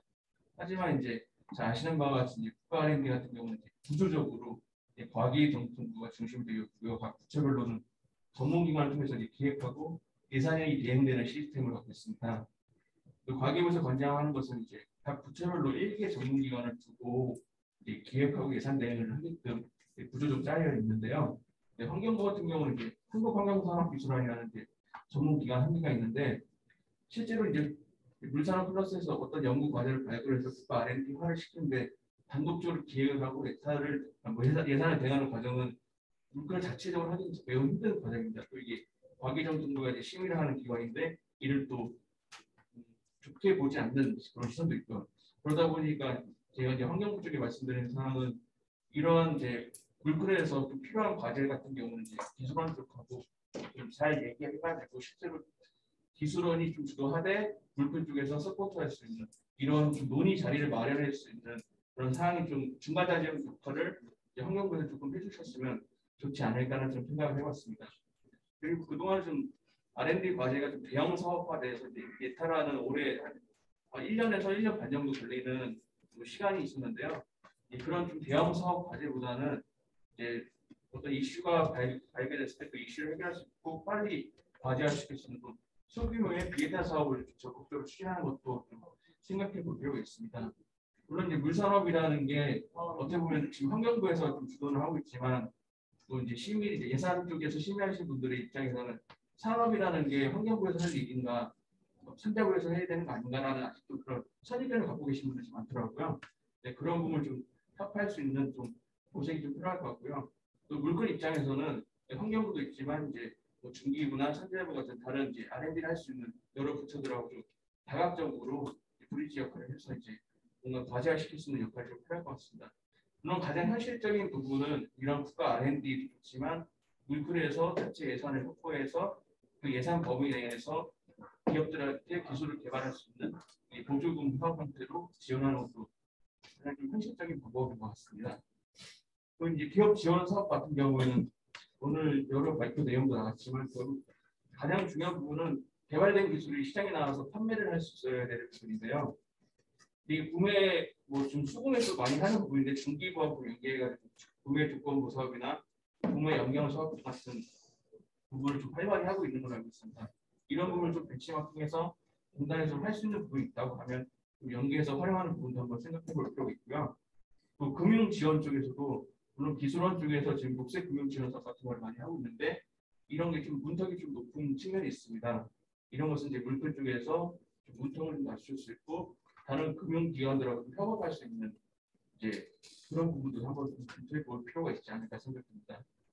마지막으로 오늘 이제 발표 내용에 봤을 때는 이제 여러 이제 중요한 과제들이 도출되는데요. 실제로 물산업 육성이라는 게 기업들이 그 기술 개발을 통해서 뭔가 부가가치를 생성할 수 있는 그런 좀 연계가 돼야 되는데 이 과제 제한된 과제들 가운데서 실제로 기업들이 참여해서 기술 개발을 통해 부가가치를 생성할 수 있는 부분이까지 있을지에 대해서 한번 좀 더 고민할 필요가 있지 않을까라는 생각을 해봤습니다. 이상입니다. 네, 김민철 연구소장님께서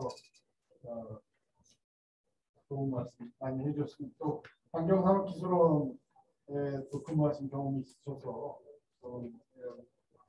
기술원이 주도하면서 물산업 클러스터가 지원하고 하는 그런 부분에 말씀해 주셨습니다.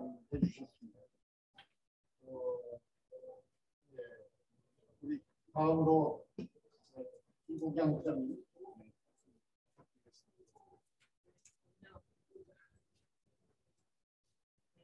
들리시죠? 제가 우선 오늘 그 짧은 저희가 굉장히 시간을 촉박하게 했는데도 이 짧은 포럼을 4개월 다음 달까지 처음부터 일찍 마무리하고 포럼 위원분들을 많이 저희가 좀 괴롭혀드린 것 같아서 너무 죄송스럽고 우리 국가 촉발 오재일 교수님이랑 국가위원장님들 포럼에 계신 국가위원장님들 계신데 제가 다 인사를 못 드렸더니 너무 고생 많이 하셔서 인사드리고요. 아마 이제 어떻게 보면 저희한테 숙제를 지금 저희가 받은 셈이거든요. 그 숙제를 환경부 오늘 과제님들이 담당하고 계시기 때문에 협의를 해서 저희가 할 수 있는 범위에서 국가의 어떤 사업의 중복이나 낭비가 없이 기업이 필요한 거를 할 수 있는 걸로 최대한 사업화를 어떻게 해서 지원할 거냐는 것을 저희 이제 제가 이 포럼을 처음에 이제 2019년부터 만들어서 운영을 할 때 포럼의 의미가 어떤 의미냐라는 질문을 많이 받았는데 저는 이제 그렇게 생각하거든요. 사실 이 포럼은 요즘 이제 제일 많이 하는 말로 요즘에 거버넌스가 우리에서 클러스터도 이 관련된 주체들이 다 같이 의견을 개진을 하고 그게 저희의 역할을 관여할 수 있는 하나의 소통의 창구로서 제가 이제 제 클러스터의 부산업 지능 플랫폼 하는데 이거는 허브로 소통의 허브라 저희가 이제 이렇게 제가 의견을 드렸거든요. 숙제는 저희가 할 수 있는 범위에서 최대한 정제해서 담아서 많이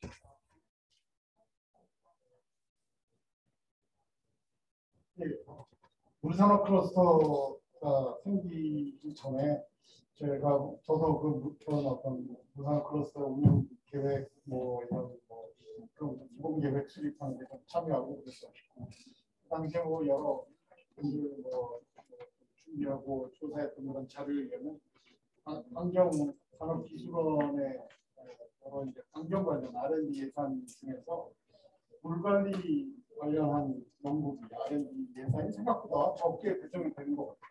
그건 이제 환경산업기술 전체적으로 환경에 문제가 있는데 기본적으로 이제 그 여러 물, 폐기물, 대기, 뭐 등등 뭐 여러 이제 분야별로 나눠져 있는 그런 예산들 중에 중요도를 그렇게 좀 따져보면 물이 굉장히 중요한 부분인데 사실은 이게 굉장히 다른 분야에 비해서 적게 배정이 됐다. 이런 거를 지금 그 당시에는 그랬는데 이제 분산업 클러스가 생겨나고 있어도 여전히 그런 건지 물론 이제 그 환경산업기술원에서 가지고 있는 기능 이런 것들은 안경을 끼고 있잖아요.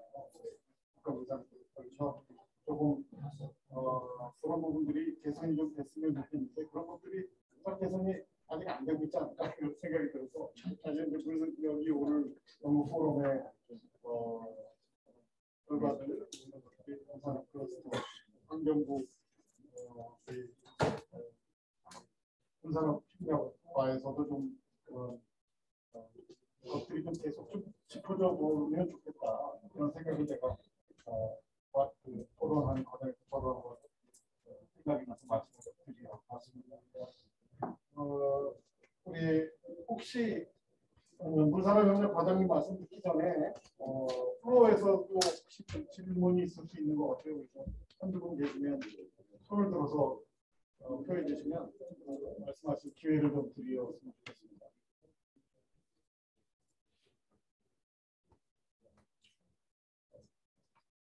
손을 들어서 표시해 주시고 없으시면 우리 송영근 과장님한테 마이크를 올리도록 하겠습니다.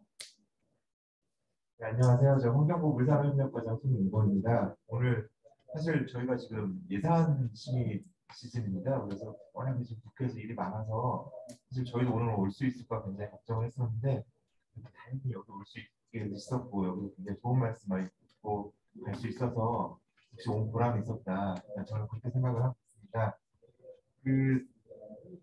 굉장히 많은 말씀을 해주셨어요. 특히 앞에 주제 발표했던 네 분의 발표자께서 하셨던 말씀 중 하나하나 다 열거하지 못하겠지만 진짜 몇 개는 저희가 들었을 때도 좀 시급하다 느꼈던 건 많고요. 특히 다수도 관련해서 뭐 경합과 필요성이라든지 평가지표라든지 이런 것들 개발이 전혀 안 돼 있고 물 관련 기초 인프라 시설들의 탄소 배출에 대한 어떤 국가적인 인벤토리라든지 통계를 수집할 수 있는 수단이나 이런 부분들이 부족하다는 부분들 굉장히 좀 이거는 좀 시의적절하다고 생각을 하고 있고 기후국 쪽에도 저희가 좀 전달을 할 수 있게 제도적으로 발전될 수 있도록 이렇게 좀 추진을 하겠습니다. 그리고 일단 그 패널 쪽에서도 우리 저 삼성의 조성모 부회장님께서도 말씀해 주셨던 게 운영 데이터 관련해서 민간에 오픈하는 문제 이 부분은 저희가 내부적으로도 실무 담당 부서랑 계속 협의를 하고 있습니다. 근데 다만 이제 앞서 말씀드렸듯이 하수장, 정수장 같은 부분들이 국민의 이제 생활, 먹을 물이나 이런 환경 안전과 직결된 부분이다 보니까 이런 부분들을 바로 오픈하게 해당 부서의 거부감도 좀 있다 보니까 아까 부회장님께서 말씀하셨듯이 뭐 비밀 유지 서약이라든지 아니면 보안상 어떤 제약을 거는 방법이 어떻게 될 수 있는지 방법을 좀 저희가 고민을 하고 있는 그런 상황입니다. 그리고 R&D 결과가 현장에서 써질 수 있도록 좀 정부 차원에서 좀 실효성을 제고해달라는 말씀 주셨는데요. 굉장히 좋은 지적이고 저희도 지금 물산업 관련돼서 R&D 신규 과제 하고 있는 것 중에 가장 크게 고민하는 것들이 과연 이렇게 예산을 투입해서 개발된 기술들이 현장에서 쓸 수 있을까? 최근에 이제 저희가 10월, 11월 달이었죠. 그 구미의 SK 실트론에다가 추순수 그 플랜트, 실증 플랜트를 새로 이렇게 착공을 들어갔습니다. 그동안 이제 초순수 국산화를 위해서 저희가 뭐 탈기막이라든지 UV 장치라든지 이런 부분들을 국내 기술로 개발을 했지만 가장 어려웠던 건 사실 현장에서 반도체 업체들이 그 장비를 써주지 않으면은 또 기술만 백날 개발해봤자 전혀 의미가 없는 그런 상황이었거든요. 그래서 이 실증 플랜트 같은 경우는 어떻게 들어갔냐면 처음부터 SK 실트론하고 좀 미리 협의를 해서 그 1단계로 일단 외산 장비를 먼저 한번 돌려보고 거기서 안정성이 입증이 되면은 하나씩 저희가 이제 국산 제품을 사용한 이공정을 다시 만들어서 거기 있는 제품과 이제 비교해 가면서 국산 제품을 시범적으로 도입해보자. 그래서 하나씩 핵심 기술들을 국산화하자라고 이제 어떻게 보면 이제 수요처에서 동의를 해줘가지고 이 R&D가 그 실증 플랜트까지 착공될 수 있었습니다. 그래서 저희가 지금 고민하는 것들 이거 이제 비단 이런 초선수뿐만 아니더라도 많습니다. 과연 이것들이 정부 혼자서 기업들의 요청을 받아서 R&D만 해놓고 자, 알아서들 쓰세요 하고 뿌리는 걸로 끝날 것인가? 아니면 거기서 더 나아가서 적극적으로 저희가 수요기업과 소통하고 현장에서 쓸 수 있도록 더 나아갈 수 있도록 정부가 어떤 역할을 해야 되는지 이런 부분들 저희도 계속 노력하고 있고 이게 조금씩 이제 성과가 나타나는 분야도 있고 또 아직 안 되고 있는 부분들도 있기 때문에 오늘 말씀해 주신 이 부분들 참고해서 저희가 더욱더 정책에 반영하도록 하겠습니다. 그리고 그 많은 분들이 또 이제 제도 개선을 많이 말씀을 해주셨어요. 여기 우리 심유석 국장도 그렇고 이제 부분에서도 그런데 저희과 혼자서 할 수 있는 사업 제도도 있지만 아닌 제도도 많습니다. 그리고 특히 이제 옆에 서울시 김민철 소장님도 알겠지만 저희가 이제 계속 내부적으로 협의하는 것 중에 하나가 공기업 경영평가 같은 거 할 때 혁신 제품이나 아니면 기술상을 신기술 쓰는 주로 상하수도 시설도 운영하는 곳이 지방의 공기업들이기 때문에 이 수요처가 바뀌지 않으면 기술을 쓰지 않는다. 경영평가에서 좀 반영해달라라고 요구를 하고 있지만 행안부에서도 굉장히 요지부도이세요. 이제 이런 부자들이 이제 여러 곳에서 자꾸 주문을 오다 보니까 그래서 제도 개선은 조금 시간이 걸리고 좀 이제 법이나 이런 부분들도 또 입법적으로 고려될 부분들 많기 때문에 하지만 이제 오늘 나온 얘기들이 저희가 봤을 때는 물산업 진흥으로서 꼭 필요하다고 생각을 하고 있기 때문에 환경부로서는 최선을 다하고 있다 이런 말씀을 한번 드리도록 하겠습니다. 그리고 마지막으로 이제 기업 지원 사업에 대해서 굉장히 많은 또 좋은 말씀들이 있으셨는데요. 구매 조건부 연구개발이라든지 금융 지원이나 아니면은 사실 R&D를 이제 물풀에서 할 수 있으면 가장 좋지만 이게 또 부처 내부적으로는 1부처 1 R&D다라는 그런 재정 당국의 그런 의견도 있기 때문에 좀 어려운 부분도 있다 보니까 예산 사업으로 지원할 수 있는 방안도 저희가 충분히 고민을 하고 있습니다. 특히 다른 우리 저 환경부 산업기관 수자원공사에서도 이런 부분들 벤처 펀드를 조성한다라든지 중기부와 함께 이런 부분들이 있기 때문에 물꿀에서도 과연 이런 형태로 기업들을 지원할 수 있는 부분들 있는지 저희가 어차피 지금 내년도 업무 계획도 짜고 있거든요.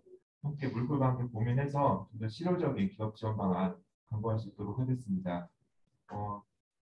오늘 여러 가지 많은 말씀을 해주셨는데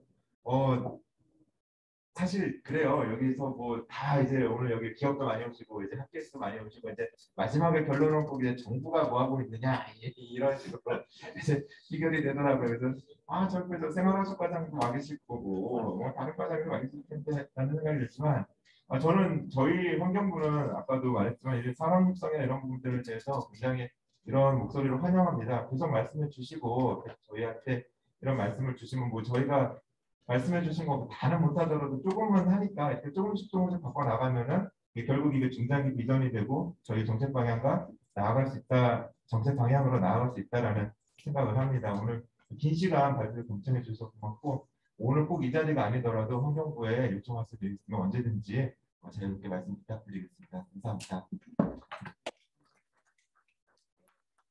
마치기 전에 혹시 우리 발제하신 분들 중에 한 말씀 하실 분들이 있을 수도 있겠다는 생각이 드는데 우리 사실 교수님 얘기 별로 안 하는 생각이어서 우리가 좀 과장님 바로 또 말씀을 해주셔가지고 잘 들리시죠? 예. 너무 앞에서 지금 패널분들 좋은 말씀 많이 해주셔가지고 감사드리고 제가 딱 한 가지만 말씀드리고 싶은 게 R&D가 왜 자꾸 실용화가 안 되느냐라는 부분에 대해서는 정말 전적으로 동의를 하고요.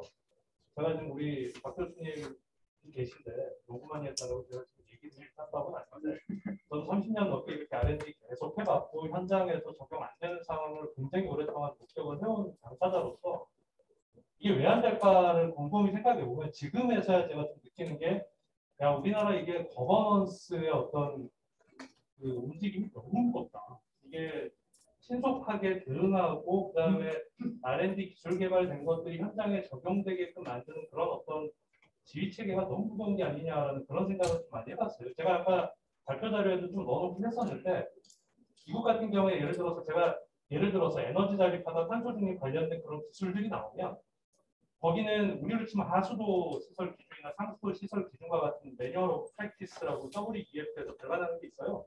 거기에 수시로 개정해가지고 넣을 수 있는 체계가 돼 있거든요.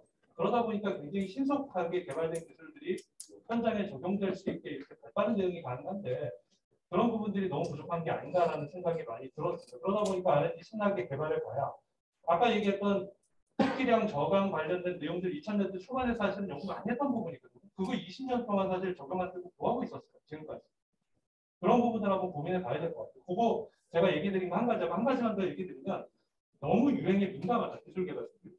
그런 부분들이 좀 사실은 누군가 이런 어떤 중장기 로드맵을 명확하게 인지를 하고 세웠으면 미국과는 그런 어떤 혁신이 좀 필요한 게 아니냐라는 그런 생각을 좀 많이 해봤습니다. 예, 여기까지 얘기 마치도록 하겠습니다. 네, 감사합니다.